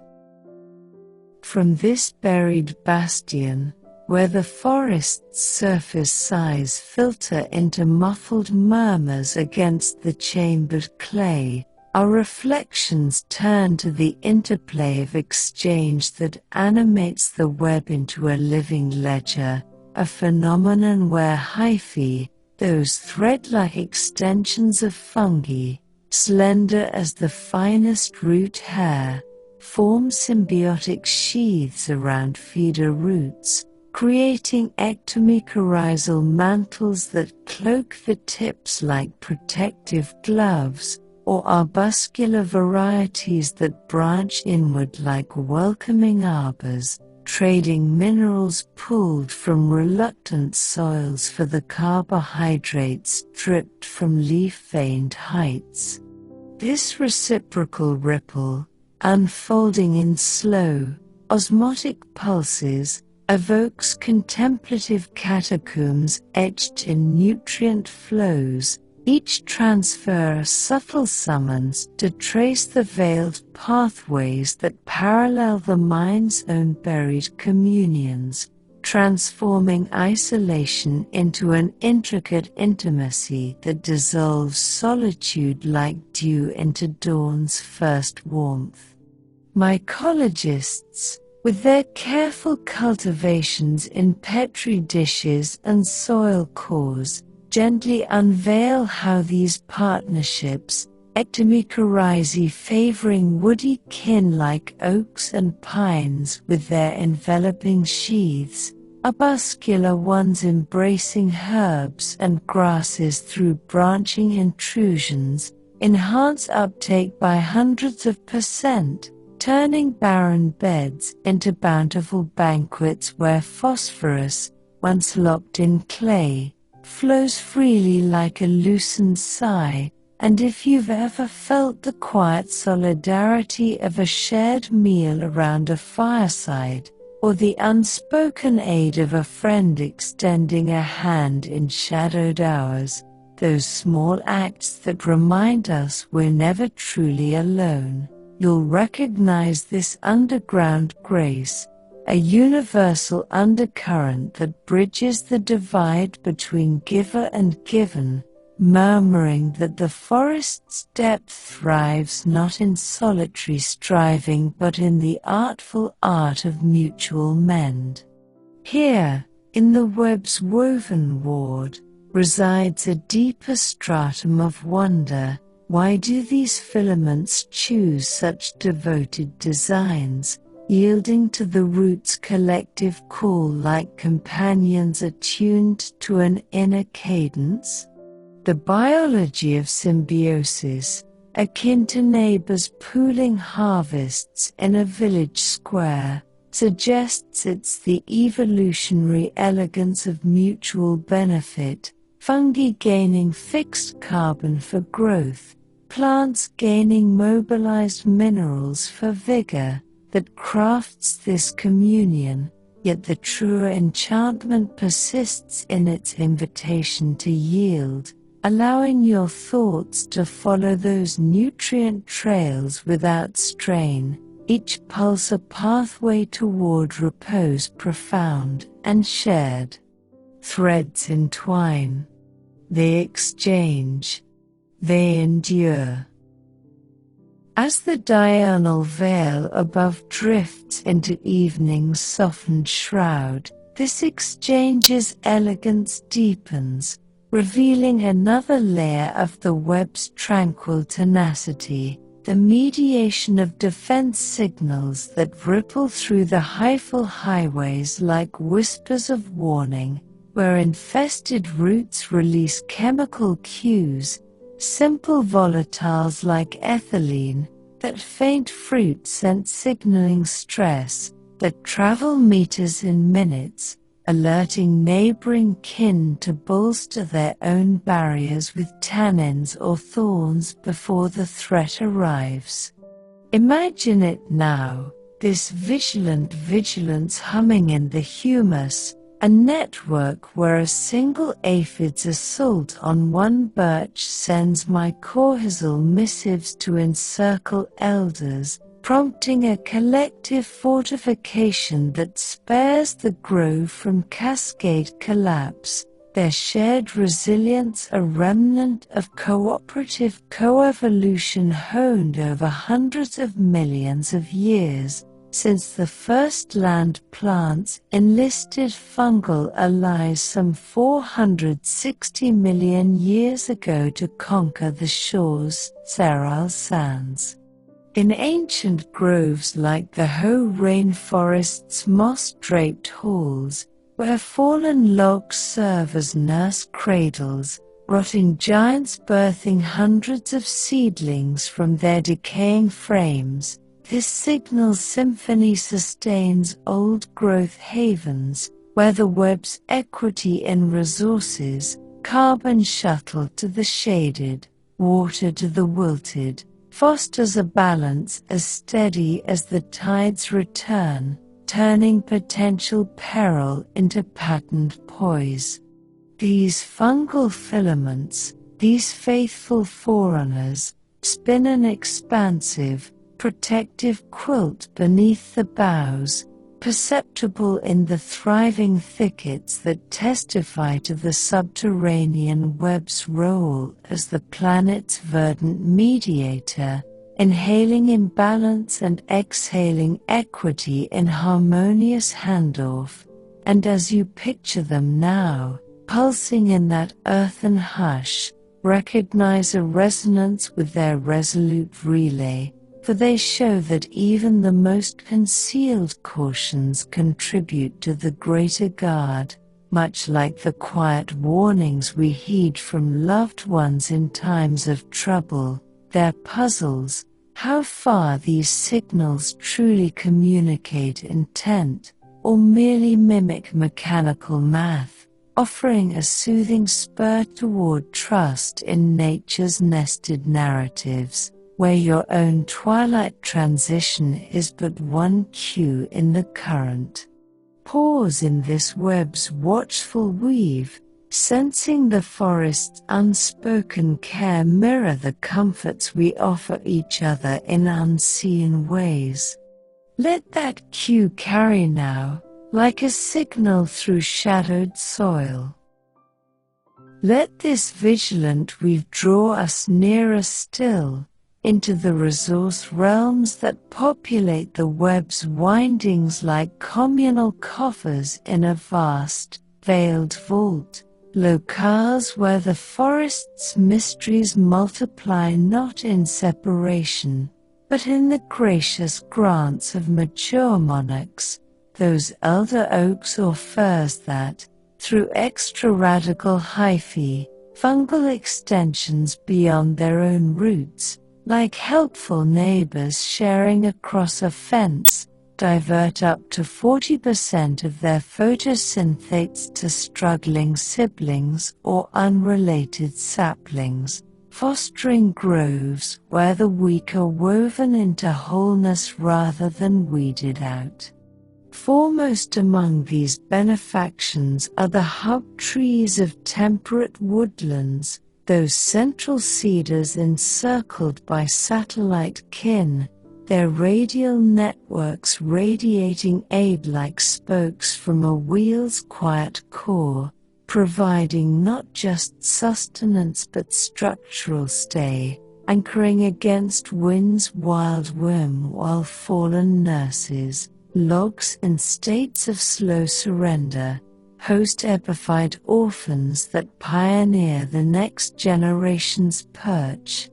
Here, in the Black Forest's root-riddled realms or the New Zealand Kauri's clonal clans, these generous grants enable a diversity where over 300 fungal species partner per tree, their tendrils a layered legacy that resonates through the realm, each grant a groove in the forest's grand groove. The marvel lies in the magnanimity's measure, the elder's eon-spanning endowment yielding to the youth's yearning reach, an accord advancing with the tranquil tenacity of generations grafting, much like how our own elder echoes, those inherited insights or ancestral aches, those stories from grandparents that steady us through storms, guide us toward grounded grace, and in dwelling on this, a gentle grounding grows, that such secrets are not solitary stores but streams to sustain the vigil, their unbreakable binder balm for the being's buried bents, just as the signal surge schools us to send and to shelter. Adrift amid these highful havens are the web's wandering wards of warnings and wastes, faint footprints of the fleeting footprint upon the forest's foundational fable, yet even in such subtle shifts, the soil spins salvage, predatory nematodes and bacterial brethren, those minuscule marshals, like meticulous mediators, claim the conduits as crossroads, converting cast-offs into coalitions adrift in clay, where spores sporulate in silken seclusion, their sprouting a semicolon in the ceaseless sentence. This equitable entanglement, from grant to germination, embodies the web's welcoming way, how it harvests and hallows what courses beneath, such as nightfall harvests the day's diffused drifts into dreams' diffused drift. And if you've ever sensed the steadying solace of soil turned in a garden bed, or the rooted reassurance of hands clasped in quiet crisis, those grounding grips that pull us back to center, you'll grasp that grounding glow, the way the depths hold without hierarchy, urging us to uphold the same haven for our hidden hungers.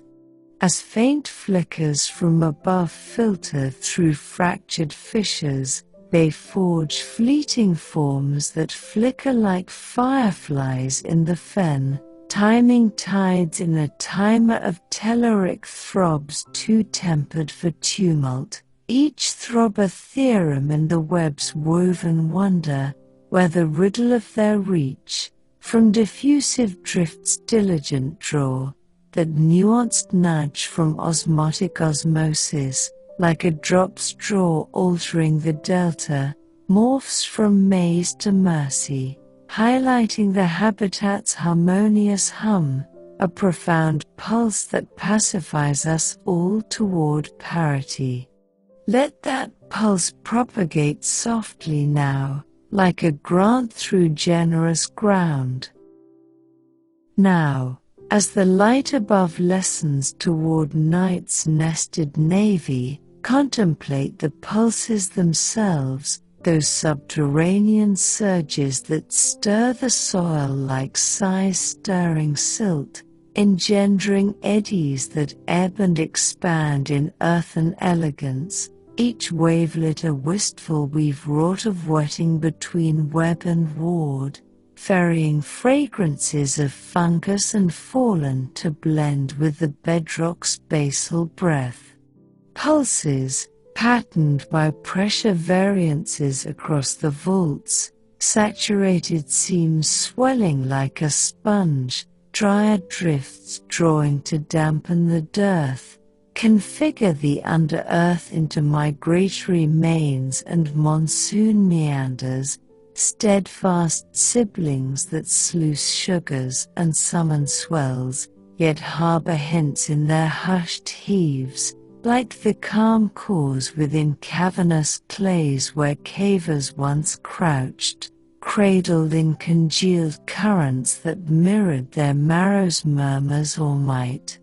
There, in pulse's plenitude, the web whispers its wistful width, a boundless bedrock of bind mirroring the midnight's muted mandate, and in that fullness, subtle sinks seep below, veiled veins that vent volatiles from veils to vaults, moderating the macrocosm's moods with measured mediation. This mycorrhizal migration, often likened to a neural net nudged by nutrient gradients' nuanced nuzzles, underscores the subterranean web's service as the sphere's verdant vestry, a shrouded shepherd whose shadows, how it might shift with soil's salinized sighs, reshaping root realms remote, invite not ire but insight for its immutable intimacy,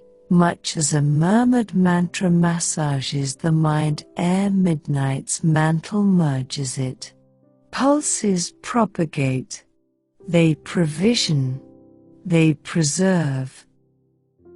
As these buried ballads braid, portraying the web as a bastion of tranquil tether, we behold the budding breaths of what burgeons beyond its binds, the way hyphae, in their endless enfold, occasionally cascade into colossal forms, lone lattices that link sands limit, born from propagative confluence, wherein cues from countless kin converge their calls like choral choruses, amplifying alliance and acuity into something seasonally sublime.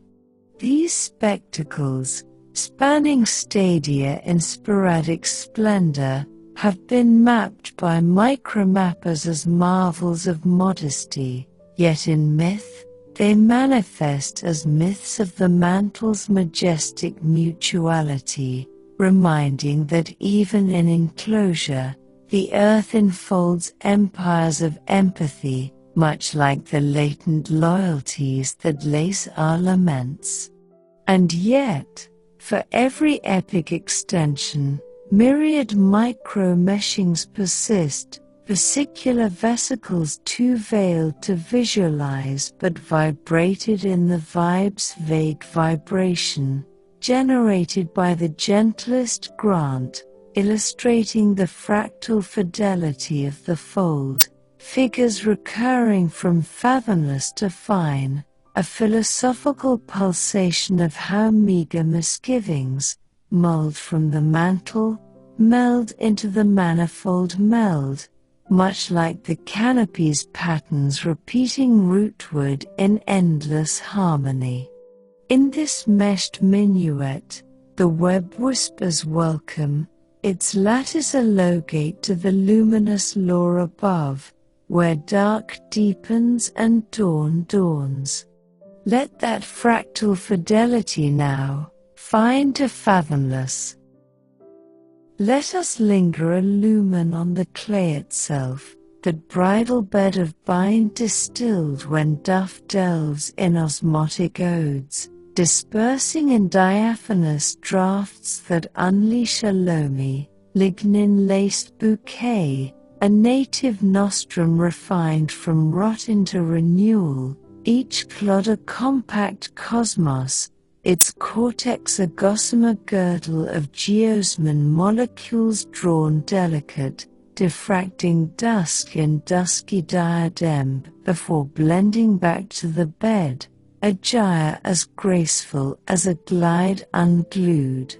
This tilth, infused with invertebrate infusions from fungal forays, ferries the fold's flavor to our faculties, summoning senses of sylvan strolls or sodden sojourns, those omnipresent odysseys that oath us to the olive, and in its fugaciousness, clay embodies the halcyon heresy of harvest, where quandaries like the meticulous microbiology of its maturation, enzymatic equilibria's exquisite equipoise, comparable to the loam-latching a leaf's linger, serve not to stupefy but to stanza the standard, rendering the reckoning of a worm's writhe into a ruminative ritual, ripening the reason for the raven plunge into reverie. Clods cohere. They cradle. They commingle. As the dome above delineates its dilatory dome, draping the depths in aureate auras that deepen toward dusky depths, the logate lessens, mirroring the macrocosm's modulation, and in that metamorphosis, another motif materializes, the phantoms that flicker the fold's fringe, those quivering quims where root and rind fuse into fancy, begotten of boundary inversions that crook gleam like a cloister's casement, conjuring cloistered copses emergent or elusive, as if the layer's limb in luminous lies. Florists of former folds fabled from these figments, fictions of fey fells or fetching fancies, yet erudition eases them into elegance, refraction's roving ruse, wherein warmer wefts over chilled clefts crook photons downward, disclosing what's dimmed leagues deep, a native navigator unveiling the web's understated undulation. For you, lounging now in your lair's languor, these spectral subtleties supply a soothing simile to the soul's own semblances at day's declension, those fugacious fancies that flex then fuse, forsaking fog for finesse, fancy floating toward such a flicker, not in fervor but in forbearance, sanctioning it to seep into the somber seam, a subdued siren to slacken stanchions. Phantoms flicker. They fathom. They fuse. With these figments fading into the faithful fold, we fave our focus to the web's undersong, those undersung undercurrents that undercut the underbrush with unassuming unison, dipping to draw draughts from the detritus, wrens with warbles like whims veiled by vine, voles vanishing on veiled voltas for verses sans vista, virtuosi of the verge where verdure veils the vault. These embedded emigrants, equilibrated to the fold's foibles, follow fluxes flush with forage, their forays framing furtive furrows across the fen, finesses in their filigrees. How do they divine deal divots, like visceral vespers, or decode the detrital dialect through duff? In their poised provenance, they personify the profundity of proximity amid partitions, planing beneath the perches that provision them peripherally, a reminder that riddles raise rather than restrain, much as musing on them now raises the reverie toward tranquil tears, where tribulations transmute like transient tendrils from a twining thicket. Undercurrents undercut. They undulate. They unify. Yet even these embedded essences evoke the ply's profundity, for their fare frequently filters from the fringes, flurrying foragers that frisk in frenzied frolics, arcs of alacrity and agility apprehending aura amid the under, a burst of bustle against the monotone mantle. These frolics, fueled by follicles, sensory sulci along their flanks, like lowly lashes latched to flux flurries, facilitate fens from forms below or frolicsome forays, their synchronized sarabands summoning the web's unseen symphony, where logate law is but the low to luminous measures. In witnessing such whims, perhaps from phantom of a fenland foray or ferny fallow, feel the fraternal fervor framed by forbearance, the way the fold finesses without fanfare, inviting us to improvise in our intimate inflection, inhalations infusing as the narrative nests. Frolics frisk. They flare. They frame. As Vesper's veils velvet the verge, turning tips to tinctured twine, the web's lattice yields one more yield, the subtle susurrus that stirs in stirred succulence, a muted murmur from mingled motes, bioluminescent bryophytes, those gyrating grains that glint in geochemical grace when pulses prod them, like lanterns loosed from a lattice, trailing tint in the tailwind of tails or tendrils tilts.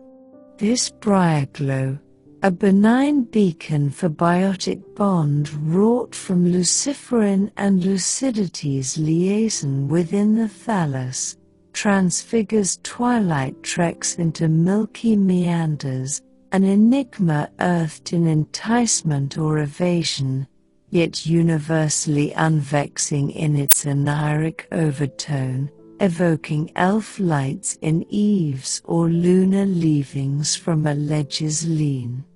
Here, at the hem of hush, it hyperlinks logate and law, a lucent ligature that reassures, even as effulgence ebbs, essence endures, a musing marker marshalling toward the majestic mantras above, where vaster vigils vigil. Vigils vitalize. They trail. They ligature. And so, as the lattice intones its intimations in grants and glows, in pacts and pulses that enshroud the earth in ceaseless succor, what pliant plumes might waft us profounder into the ply, where law lures with luminaries of their own? In vision wafting farther now, ply upon ply, into the woods encompassing eaves, each epiphany an escalation toward that placid epiphany where somnolence and sorcery splice like hyphae in the hush. From this fertile darkness, where alliances forge in silent strength, let the ancient trunks above call us upward once more, their weathered forms standing as living testaments to time's gentle carve, drawing us from the web's whispered wards into the enduring embrace of sentinels that have etched their annals against the sky's slow scroll, much like the canopies' patterns repeating rootward in endless harmony. From this fertile darkness, where alliances forge in silent strength, let the ancient trunks above call us upward once more, their weathered forms standing as living testaments to time's gentle carve, drawing us from the web's whispered wards into the enduring embrace of sentinels that have etched their annals against the sky's slow scroll, rising like silent scribes from the soil's shared script to inscribe the passage of epochs on bark and branch. Here, In these towering testaments, scattered across arid plateaus and mist-shrouded slopes, from the wind-sculpted ridges of the Great Basin to the fog-laced flanks of ancient isles, the deep forests unveil their timeless guardians not in fleeting flourish but in the steadfast spirals of bristlecone pines, those gnarled elders of the White Mountains, clinging to life for 4,850 years or more through drought's unyielding grasp, their wood so dense and resin-rich it repels rot like a whispered ward, each twisted limb a chronicle of centuries weathered without surrender. These arboreal ancients, fewer than 50,000 strong yet spanning a lineage that predates the pyramid's first stone, form resilient rings in the high desert's hush, where roots delve deep for scant sips of snowmelt, sustaining not just their own sparse needles but the sparse lichens and picas that nestle in their shade, a quiet quorum of life amid the stark. As you behold them now, silhouetted against the vast vault of stars they have outlasted, feel the steadying surge of endurance lifting your gaze skyward, sinking with the unhurried deepen of your breath, where these sentinels become emblems of the spirit's quiet fortitude, holding firm through tempests as we might hold to the hush of our own hidden reserves. Let that surge ascend now, ring by ringed resilience. From this elevated etching, where the bristlecone's bark bears the scars of millennia like faded footnotes in a forgotten tome, our contemplations climb to the interplay of adaptation that arms these ancients against the age's indifferent arc, a gentle alchemy where spiral growth, those Fibonacci whirls of branch and cone, curving outward in mathematical mercy, distributes weight against gale's grim grasp, shedding only the weakest limbs to spare the core from collapse, much as a river carves canyons not in fury but in patient persistence. This adaptive arabesque, born of genetic thrift honed by Ice Age's icy cull, evokes meditative mandalas traced in timber and twist, each coil a call to follow the form's inherent flow that mirrors the mind's own winding ways through worry's weave, turning trial into a tapestry of tempered grace that eases the ache like balm on blistered hands. Dendrochronologists, with their tender touch of increment borers, slender augurs that extract cores like whispers from the wood's willing heart, reveal how these spirals not only endure but encode annual rings as narrow as a whisper in lean years, swelling to sighs in rare rains, chronicling droughts that felled empires while the pine persists. And if you've ever traced the grain of an old oak's table, feeling the faint furrows of forgotten floods or frosts beneath your fingertips, those quiet moments touching history and something as simple as a family heirloom, you'll touch this timeless tactility, a shared saga that spans the chasm between tree and teller,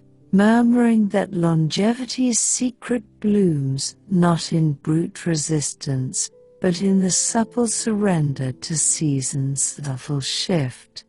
Here, in the sentinel's sculpted scroll, lies a profound appeal of enigma. Why do these forms favor such fractal finesse, bending to the wind's wild whim like dancers to a distant drum?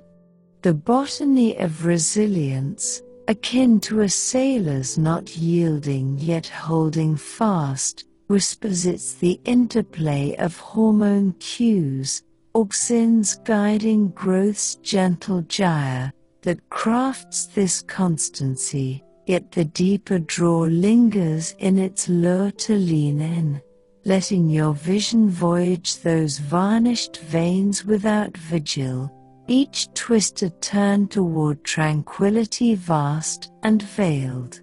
Spirals ascend. They adapt. They abide. As the celestial canopy above arcs into night's nurturing nook, this adaptive art amplifies, disclosing yet another dimension of the sentinel's serene sovereignty, the sequestering sanctuary they offer the air's ailing archive, where massive boles, trunks swelling to widths that harbor hollows for owls' night vigils, lock away carbon in high-density heartwood, each cubic meter a vault for a ton or more of the gas that once warmed the world, their slower, crueler counter to combustion's cruel haste, fostering regeneration in groves where fallen forebears' fertile frames seed successors in self-sustaining loops. Envision it now, this verdant vaulting in the Amazon's colossal kin, kapok and mahogany monarchs rising 200 feet to crown the clouds, their rings recording not just years but epochs of enrichment, sequestering billions of tons since the forest's fervent flare some 55 million years ago, when Eocene warmth birthed broadleaf behemoths that wove vapor cycles, transpiration's misty marriage with rain's return, into rainforest's recurrent rebirth, turning tropical tinder into timeless thickets. In old-growth oases like California's coastal redwoods, where fog's faint fingers feed the giants with 1,000 gallons daily, this carbon clasp sustains a homeostasis, genetic bloodlines of diverse alleles, those inherited blueprints, like family law passed in quiet council, bolstering adaptation against beetle blight or blister rust, their microbial mates in holobiont harmony, a holistic host where bacteria and fungi fortify the frame like unseen siblings in a family circle.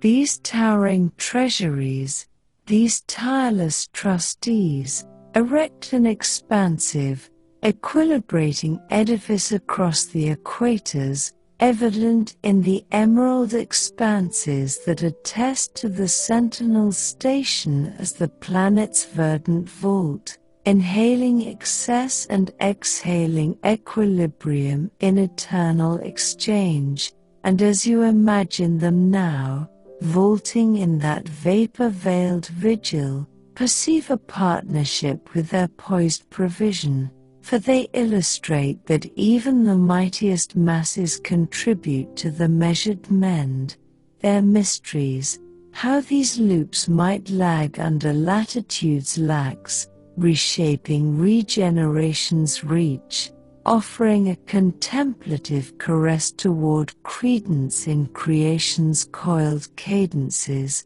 where your own Vesper's veiled voyage is merely one vein in the vault. Pause in this vault's vigilant vigil, feeling the earth's quiet counterbalance echo the calm we seek in our own lives. Let that vein vitalize now, like fog through fur's faint fronds. Let this sequestering solace summon us closer yet, into the legacy layers that lined the sentinel's limbs like lore-laden libraries in a living longhouse, realms where the forest's wonders wax not in isolation, but in the gracious guardianship of cultural kin, those yew trees of England's ancient churchyards, persisting 2,500 years as relics revered by druids and divines, their crimson arrows, berry-like baubles hiding toxic seeds, offering antidotes in bark for heart's halting beat, a dual dance of danger and deliverance etched in evergreen. Paramount in these preservations are the baobab behemoths of Madagascar's baobab boulevards, bulbous titans with trunks like elephantine urns, storing water in spongy cells to sip through 6-month scarcities, their hollow hearts hosting honey guides and hyrax herds, while rings reveal radiances of resilience, enduring cyclones that snap saplings yet spare the sages through flexible fibers forgiving flex. Here, in the Celtic yarded yards or the African Adansonia's arid arcs, these legacy layers enable a lineage where over 90% of old growth's genetic trove, those variant vignettes in the seed's silent script, persists in pollen's patient pilgrimage, their slow surge, half a meter in nutrients' rare rush, like a languid limb stretching after long repose, resonating through the realm, each legacy a layer in the forest's layered litany. The marvel rests in the reverence's rhythm, the yew's millennium spanning shade yielding to pilgrims' prayers, a bond blooming with the benevolent bend of beliefs bridging, much as our own ancestral annals, those inherited inks or elder echoes, those family heirlooms or stories that ground us through change, anchor us toward anchored ore, and in lingering on this, a luminous lift lightens, that such sagas are not severed scrolls but strands to string the stars, their hallowed hold a healing for the heart's hollow haunts, just as the spiral's surge shows us to spiral and to stand. Aloft among these legacy lattices are the sentinel's nomadic nurseries of nectar and nest, soft signatures of the sojourner's step upon the sylvan scroll, yet even amid such subtle sojourns, the wild rites renewal, pollinating parrots and parasitic orchids, those infinitesimal inscribers, akin to intimate inks, claim the canopies as codices, converting cones into cradles adrift in crown, where fledglings fledge in feathered fold, their first flights a flourish in the unfinished folio.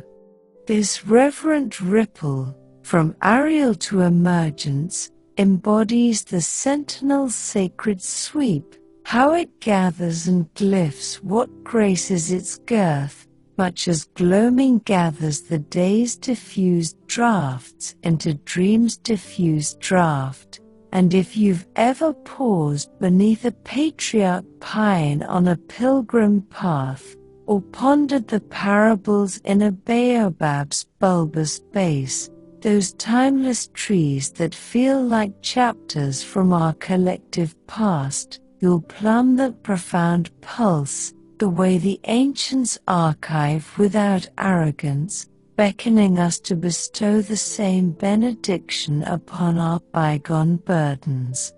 As scant sun from the sphere sifts through sparse silhouettes, it scatters slender shades that sway like scribes in the slightest stir, scripting seasons in a sundial of subtle swirls too serene for strife, each swell a stanza in the sentinel-spanning saga, where the wonder of their writ, from hormonal harmonies hushed him, that nuanced nudge from abscisic acid's arid alert, like a leaf's lean lightening the load, evolves from enigma to embrace, underscoring the ecosystem's eternal echo, a sublime script that stills us all towards stasis. Let that script scribe softly now, like shade on sentinel skin.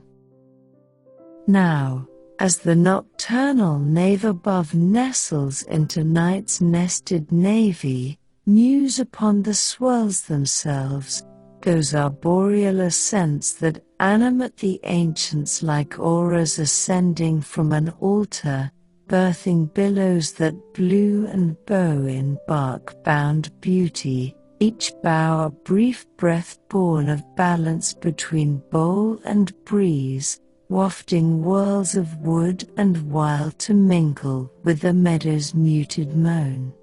Swirls, shaped by seasonal shifts across the spans, dormant depths drawing deep in drought's dry draw, verdant vaults venting vapor in verdant verve, pattern the perennials into perennial pulses and polar pauses, faithful forebears that foster fruits and frame flights, yet cradle curios in their calm climes, like the crown calms within coastal copses where coast watchers once contemplated, buoyed in buoyant billows that bespoke their being's buoys or burdens.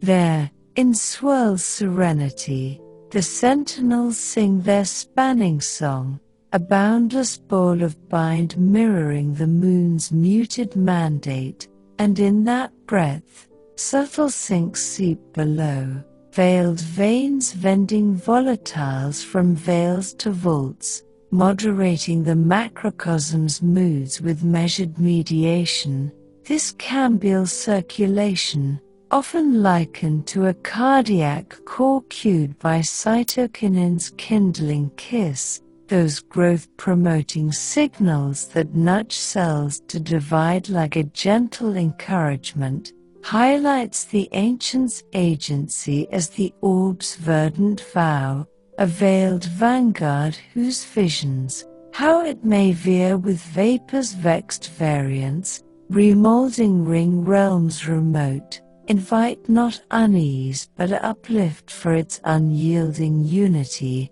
much as a murmured memory massages the marrow ere midnight's mantle merges it. Swirls ascend. They animate. They anchor.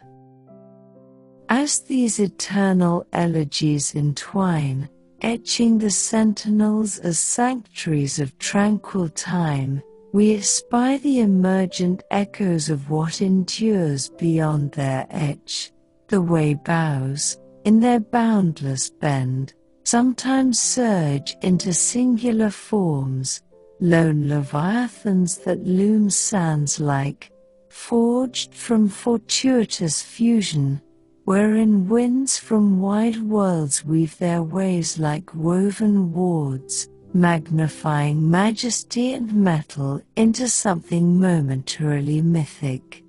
These marvels, mounting to mythic magnitudes in mythic measure, have been measured by measurers as emblems of equanimity, yet in mythos, they mount as myths of the mantle's mythic might, minding that even in elevation, the emerald etches empires of eternity, akin to the latent legends that light our laments. And nonetheless, for every epic elongation, countless capillary climbs continue, fibrillar fibrils too faint to fathom but felt in the frame's faint frisson, kindled by the kindest kin, exemplifying the fractal fortitude of the form, figures recurring from fathomless to fine, a philosophical pulsation of how meager missteps, mulled from the mount, meld into the manifold meld, weaving the understory's filigree into eternity's grand design. In this monumental minuet, the sentinels summon serenity, their etch a high gate to the harmonious hymn above, where time tempers and tranquility triumphs. Let that fractal fortitude now find to fathomless. Let us linger illumin on the resin itself, that bridal balm of bowl distilled when bark bleeds in balsamic breaths, dispersing in diaphanous draughts that unleash a piney, pitch-kissed perfume, a native nectar refined from rift into restoration, each droplet a diminutive domain, its dermis a diaphanous diadem of terpene molecules drawn delicate, diffracting dusk in dusky diadem before binding back to the breach, a gyre as graceful as a glide unglued. This varnish, veiled with volatile vapors from vascular vigils, ferries the form's fragrance to our faculties, summoning senses of solstice strolls or sap-scented sojourns, those omnipresent odysseys that oath us to the olive, and in its fugaciousness, resin embodies the halcyon heresy of healing, where quandaries like the meticulous metabolism of its mending, enzymatic equilibria's exquisite equipoise, comparable to the scar sealing a stem serve not to stupefy but to stanza the standard, rendering the reckoning of a resin's runnel into a ruminative ritual, ripening the reason for the raven plunge into reverie. Droplets distill. They defend. They dissolve.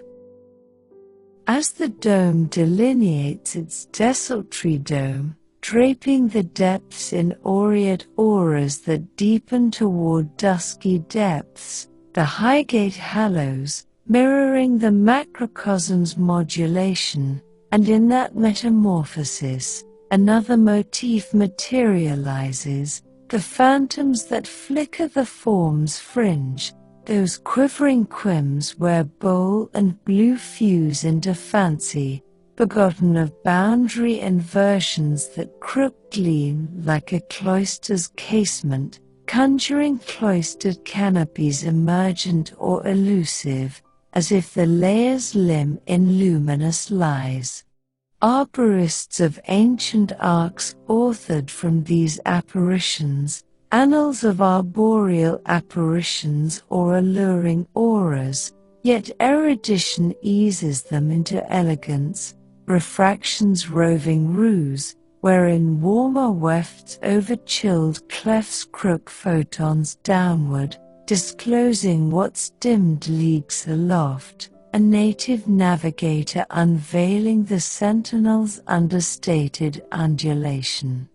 For you, lounging now in your lair's languor, these spectral subtleties supply a soothing simile to the soul's own semblances at day's declension, those fugacious fancies that flex then fuse, forsaking fog for finesse, fancy floating toward such a flicker, not in fervor but in forbearance, sanctioning it to seep into the somber seam, a subdued siren to slacken stanchions.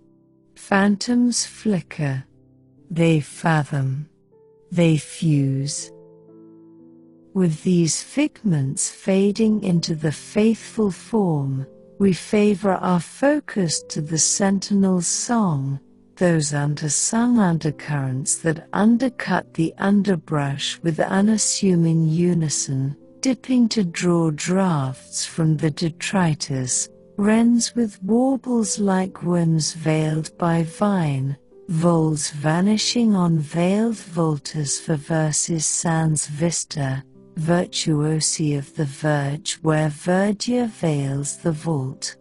These embedded emigrants, equilibrated to the form's foibles, follow fluxes flush with forage, their forays framing furtive furrows across the fen, finesses in their filigrees. How do they divine deal divots, like visceral vespers, or decode the detrital dialect through duff?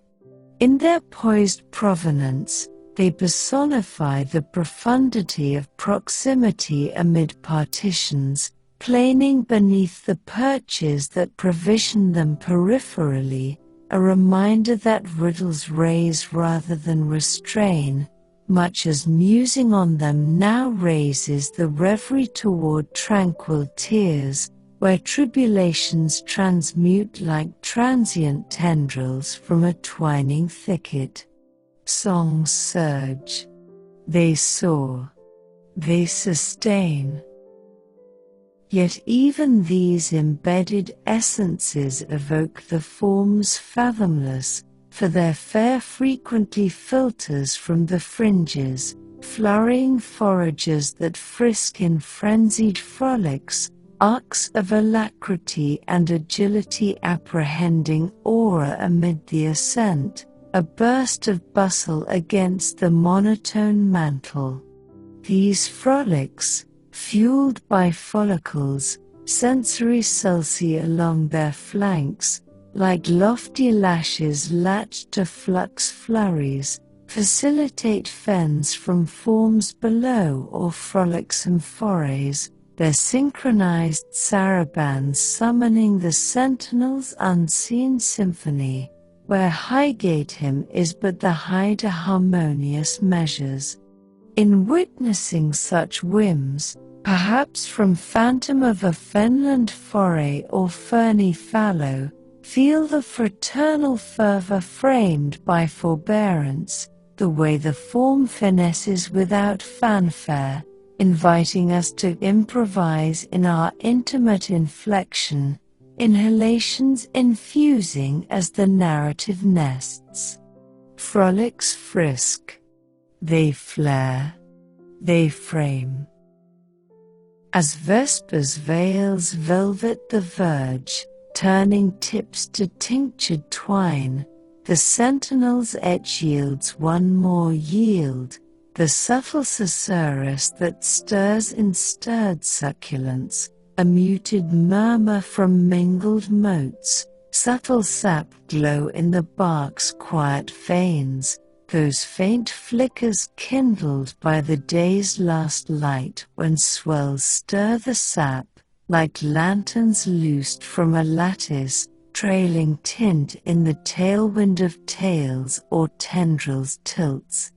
This soft shimmer, a benign beacon for biotic bond wrought from simple sugars and oxygen's gentle spark within the cells, transfigures twilight treks into milky meanders, an enigma earthed in enticement or evasion, yet universally unvexing in its oniric overtone, evoking fireflies in fallows or lunar leavings from a ledge's lean. Here, at the hem of hush, it hyperlinks Highgate and him, a lucent ligature that reassures, even as effulgence ebbs, essence endures, a musing marker marshalling toward the majestic mantras that mantle the whole, where vaster vigils vigil. Vigils vitalize. They trail. They ligature. And so, as the etch intones its intimations in surges and songs, in grants and glows that enshroud the earth in ceaseless succor, what pliant plumes might waft us profounder into the ply, where the whole whispers with wonders of its own? In vision wafting farther now, ply upon ply, into the wood's encompassing eaves, each epiphany an escalation toward that placid profundity where somnolence and serenity splice like rings in the repose. With these eternal forms etched against the sky, their stories ripple outward to envelop the whole, inviting us to linger in the forest's grander hush, where individual whispers converge into a symphony of shared serenity, the sentinel's solitary stands dissolving into the collective cadence that cradles the globe in green's gentle guard. With these eternal forms etched against the sky, their stories ripple outward to envelop the whole, inviting us to linger in the forest's grander hush, where individual whispers converge into a symphony of shared serenity, the sentinel's solitary stands dissolving into the collective cadence that cradles the globe in green's gentle guard, a vast, verdant veil that tempers the world's wilder whims with the steady sigh of leaf and loam. Here, in this encompassing embrace, sprawling across 31% of the land's listening ear, from equatorial rain belts to temperate tangled thickets, the deep forests emerge as Earth's quiet thermostat, absorbing 90% of the sun's fervent kiss through shaded canopies and evaporative exhales, their transpiration towers, those misty marriages of root-drawn water and solar spark, cooling continents by degrees that spare cities from summer's scorching sigh, much as a cool compress calms a fevered brow in the night's tender touch.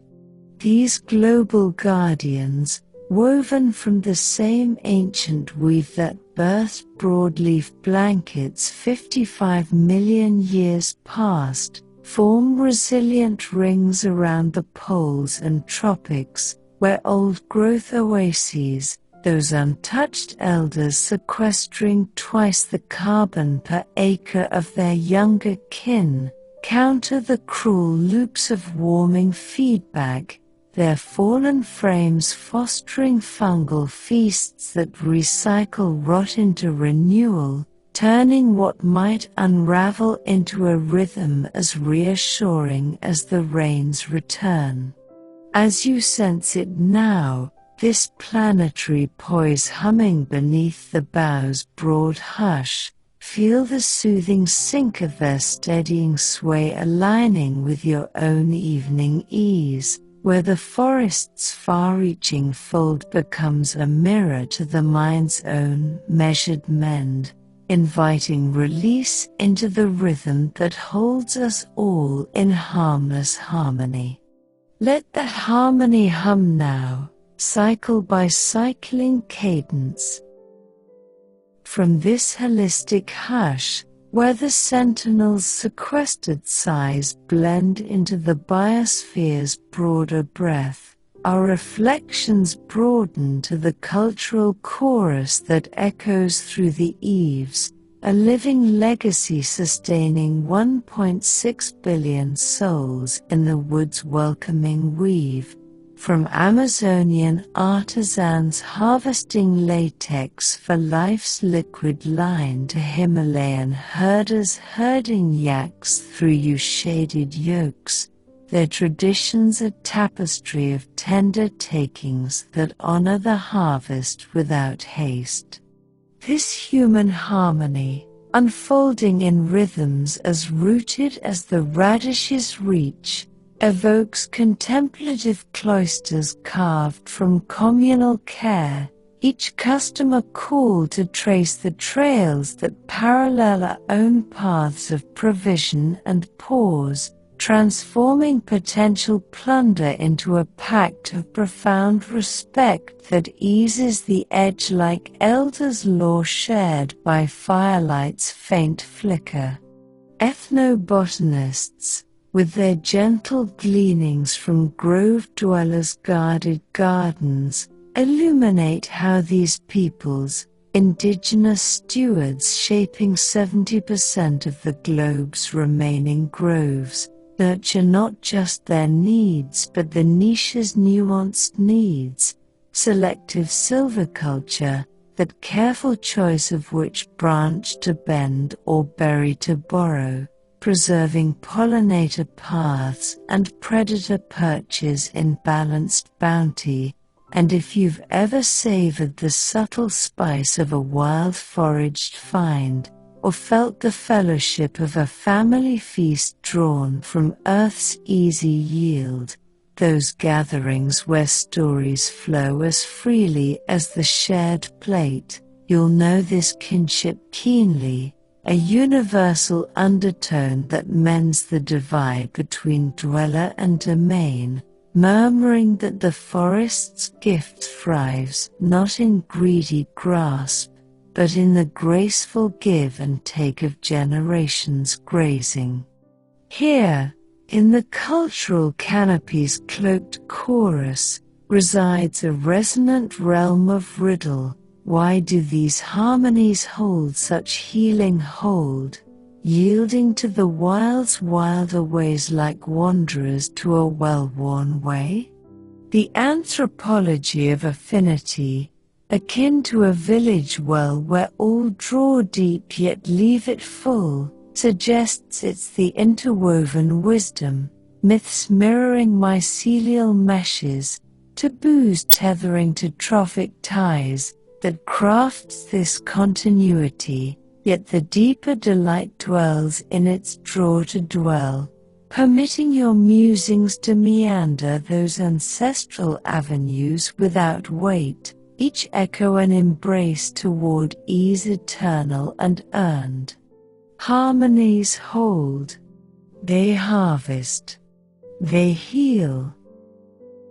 As the nocturnal nave nestles deeper into night's nurturing nook, this cultural cadence crescendos, unveiling a further facet of the forest's forgiving fortitude, the medicinal meadows hidden in the mid-layers and mantle, where 25% of the world's wonder drugs draw from the deep green's distilled draughts, from quinine's quiet quell of malaria's merciless march, bark brewed from Andean cinchona's cinched secrets, to aspirin's ancient ache ease etched from willow's weeping wands, their compounds, those chemical kindnesses, simple salicylates soothing swelling like a salve on sun-scorched skin, offering relief in rhythms as reliable as the roots return.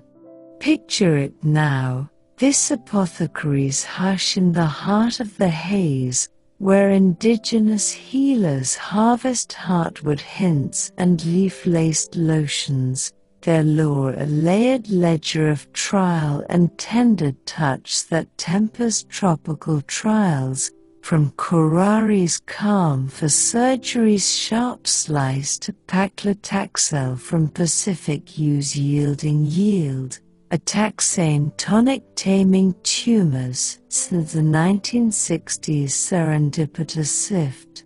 In equatorial enclaves like the Congo's cloistered clearings, where evolutionary persistence, tropical stability's steady stage fostering half the planet's species in less than 2% of its skin, breeds this bounty, the forest's feedback fosters fragility's foil, diverse defenses against drought or devourer distilled into draughts that drip with deliverance, their persistence a product of plateaus unchanging since the Pleistocene's pale chill, allowing alleles, those variant verses in life's quiet quill, to accrue in abundance unassailed. These verdant vials, these vital vignettes, brew an expansive, empathetic elixir across the equators, evident in the emerald pharmacies that affirm the deep Wordsworth as the world's whispered warden, inhaling ailment and exhaling antidote in equilibrated essence, and as you envision them now, distilling in that dawn-damp hush, discern a deep draw to their devoted draught, for they demonstrate that even the most veiled virtues contribute to the vital veil, their veils, how these elixirs might ebb with encroaching edge, reshaping remedy's reach, offering a meditative murmur toward faith in Flora's folded fortunes, where your own night's gentle glide is but one gleam in the green. Breathe into this healing hush now, letting the forest's remedies remind us of nature's innate kindness to our shared frailties. Let that gleam glow now, like quinine in quiet quell. Let this medicinal mercy merge us nearer still, into the resilience realms that ripple through the rain belts like roots reclaiming rain-washed rills, domains where the forest's fortitude flowers not in flawless form, but in the graceful grapple with gale and grief, old-growth outposts, those untouched titans holding thrice the timber and twice the trove of sapling stands, buffering blasts from blight or blaze through biodiversity's broad buffer, keystone kin like Keir parrots pruning pests in New Zealand's nooks, or elephant engineers engineering elephantine paths that prevent thicket tangle in African arcs.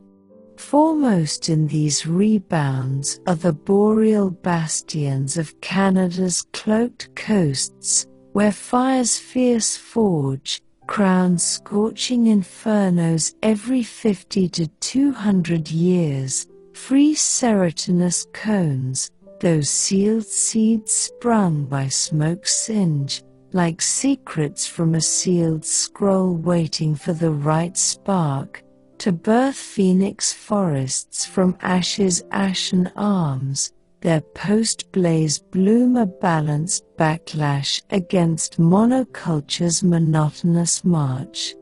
Here, in the Siberian spruce's sprawling stands, or the Tasmanian myrtle's misty mews, these rebound rites enable a renewal where over 80% of species, from mycorrhizal mates to moose meandering meadows, reweave the web in waves of wild regrowth, there surge a symphony of spore and sprout that resonates through the realm, each rebound a ripple in the forest's resilient refrain.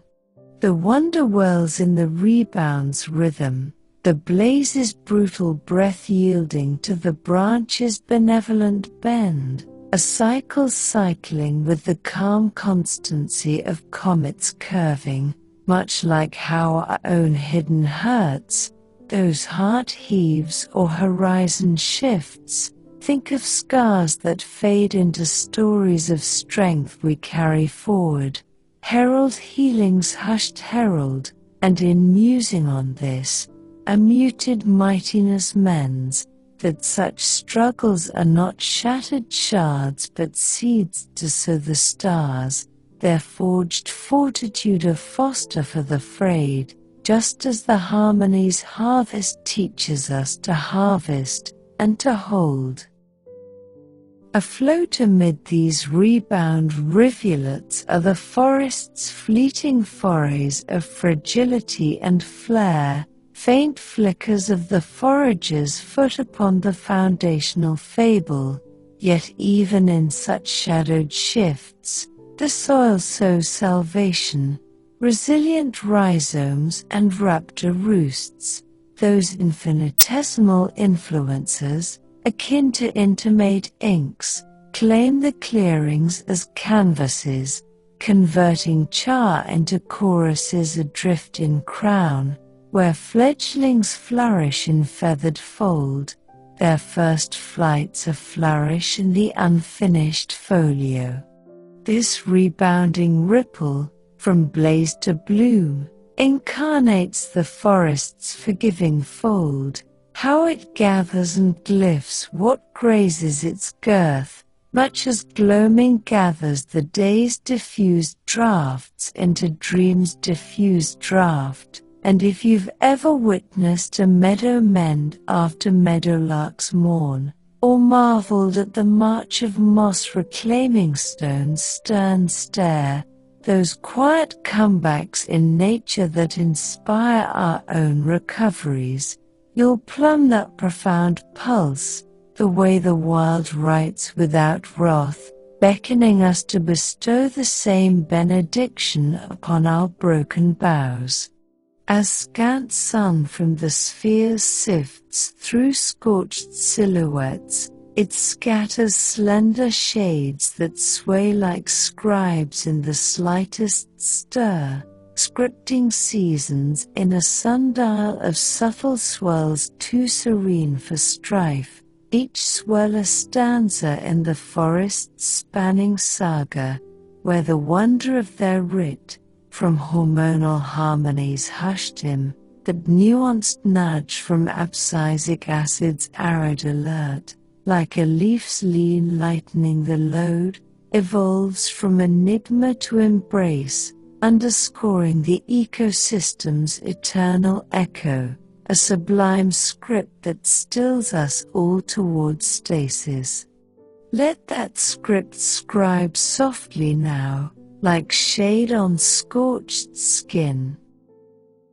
Now, as the nocturnal nave above nestles into night's nested navy, muse upon the swells themselves, those arboreal ascents that animate the ancients like auras ascending from an altar, birthing billows that blew and bow in bark-bound beauty, each bough a brief breath born of balance between bowl and breeze, wafting whirls of wood and wild to mingle with the meadow's muted moan. Swells, shaped by seasonal shifts across the spans, dormant depths drawing deep in drought's dry draw, verdant vaults venting vapor in verdant verve, pattern the perennials into perennial pulses and polar pauses, faithful forebears that foster fruits and frame flights, yet cradle curios in their calm climes, like the crown calms within coastal copses where coast watchers once contemplated, buoyed in buoyant billows that bespoke their being's buoys or burdens. There, in swell serenity, the forest folds its spanning song, a boundless bowl of bind mirroring the moon's muted mandate, and in that breadth, subtle sinks seep below, veiled veins vending volatiles from veils to vaults, moderating the macrocosm's moods with measured mediation. This cambial circulation, often likened to a cardiac core cued by cytokinin's kindling kiss, those growth-promoting signals that nudge cells to divide, like a soft whisper urging a seed to sprout, highlights the grove's grace as the orb's verdant vow, a veiled vanguard whose visions, how it may veer with vapor's vexed variance, remolding ring realms remote, invite not unease but uplift for its unyielding unity, much as a murmured memory massages the marrow ere midnight's mantle merges it. Swells ascend.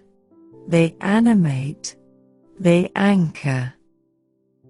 As these encompassing echoes entwine, etching the forest as an embrace of eternal equilibrium, we espy the emergent essences of what endures beyond their enfold, the way canopies, in their boundless bend, sometimes surge into singular symphonies, lone leviathans that loom sands-like, forged from fortuitous fusion, wherein winds from wide worlds weave their ways like woven wards, magnifying majesty and metal into something momentarily mythic.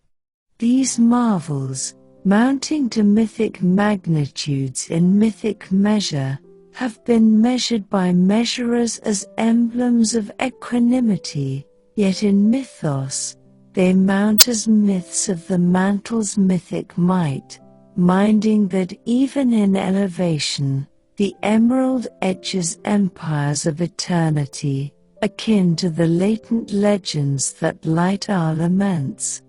And nonetheless, for every epic elongation, countless capillary climbs continue, fibrillar fibrils too faint to fathom but felt in the frame's faint frisson, kindled by the kindest kin, exemplifying the fractal fortitude of the form, figures recurring from fathomless to fine, a philosophical pulsation of how meager missteps, mulled from the mount, meld into the manifold meld.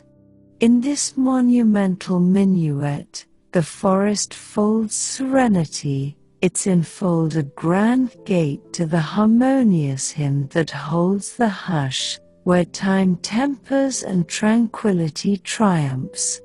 Let that fractal fortitude now find to fathomless.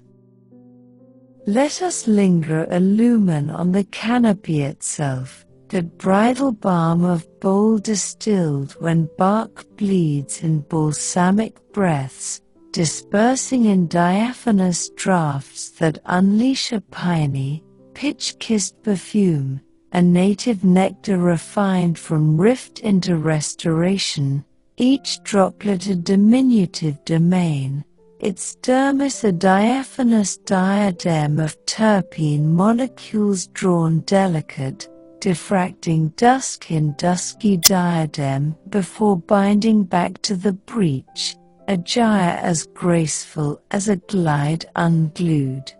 This varnish, veiled with volatile vapors from vascular vigils, ferries the form's fragrance to our faculties, summoning senses of solstice strolls or sap-scented sojourns, those omnipresent odysseys that oath us to the olive, and in its fugaciousness, canopy embodies the halcyon heresy of healing, where quandaries like the meticulous metabolism of its mending, enzymatic equilibria's exquisite equipoise, comparable to the scar sealing a stem sever, serve not to stupefy but to stanza the standard, rendering the reckoning of a resin's runnel into a ruminative ritual, ripening the reason for the raven plunge into reverie. Droplets distill. They defend. They dissolve.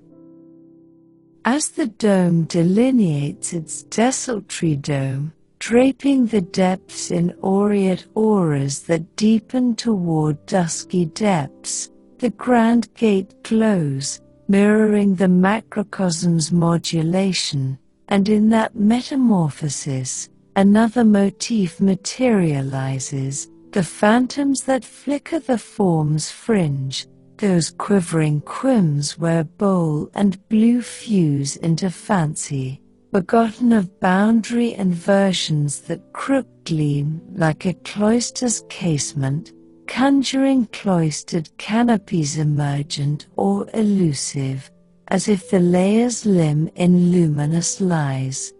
Arborists of ancient arcs authored from these apparitions, annals of arboreal apparitions or alluring auras, yet erudition eases them into elegance, refraction's roving ruse, wherein warmer wefts over chilled clefts crook photons downward, disclosing what's dimmed leagues aloft, a native navigator unveiling the forest's understated undulation. For you, lounging now in your lair's languor, these spectral subtleties supply a soothing simile to the soul's own semblances at day's declension, those fugacious fancies that flex then fuse, forsaking fog for finesse, fancy floating toward such a flicker, not in fervor but in forbearance, sanctioning it to seep into the somber seam, a subdued siren to slacken stanchions. Phantoms flicker. They fathom. They fuse.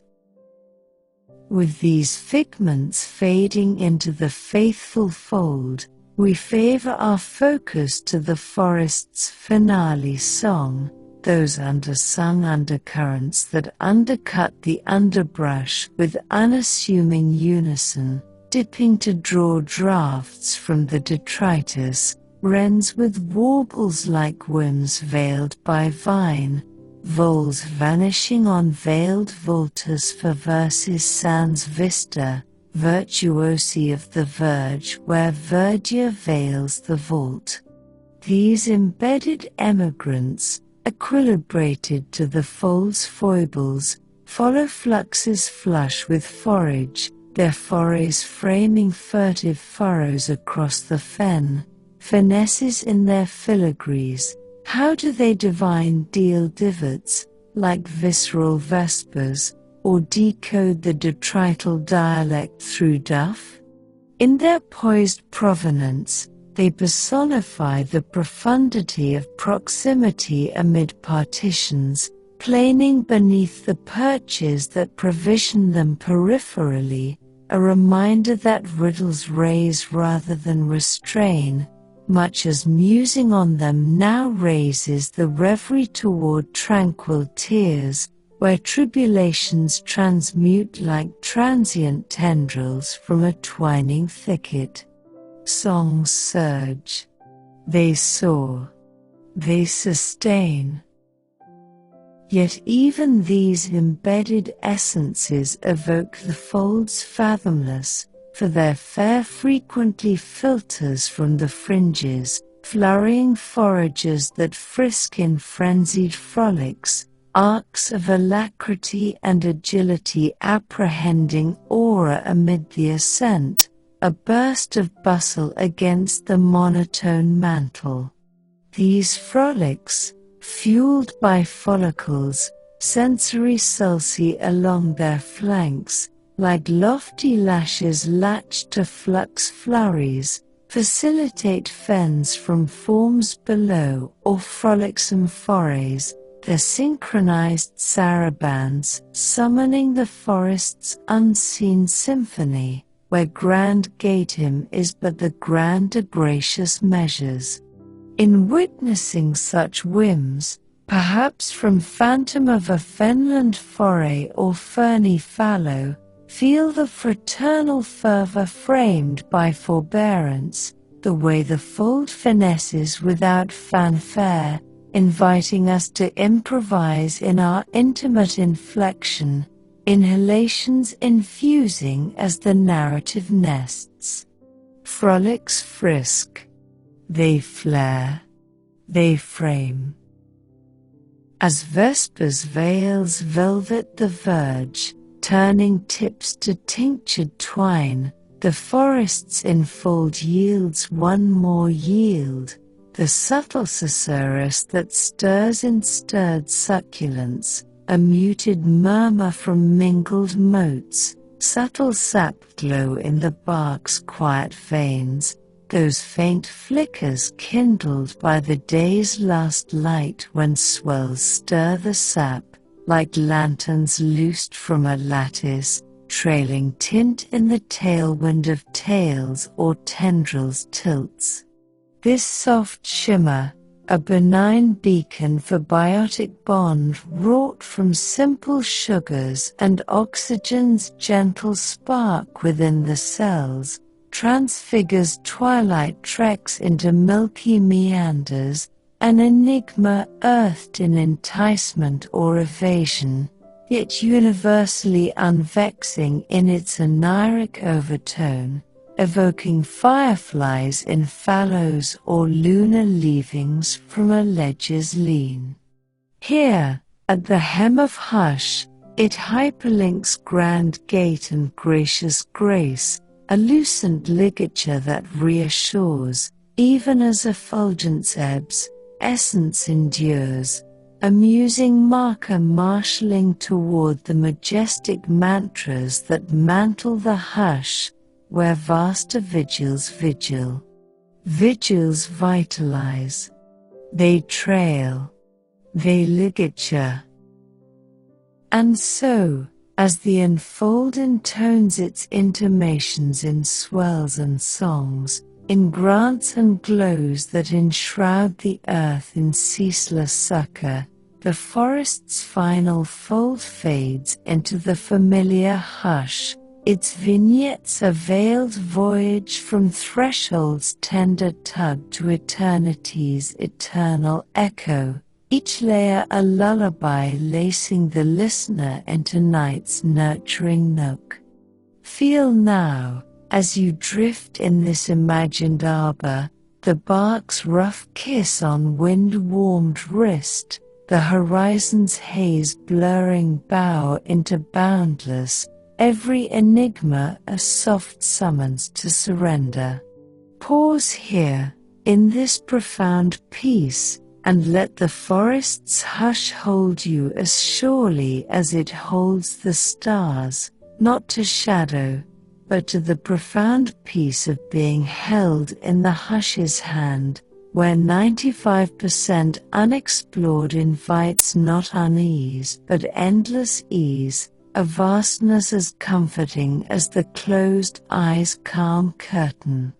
In this luminous loop, tying shallows to sentinels in eternal flow, may these woodland whispers linger like a favored frond half-fondled in dawn's first draw, carrying you gently into dreams where drifts conspire in your favor, frets dissolved into sap's sweet serenity, and wonder, ever weaving, wakens refreshed in the morrow's mist.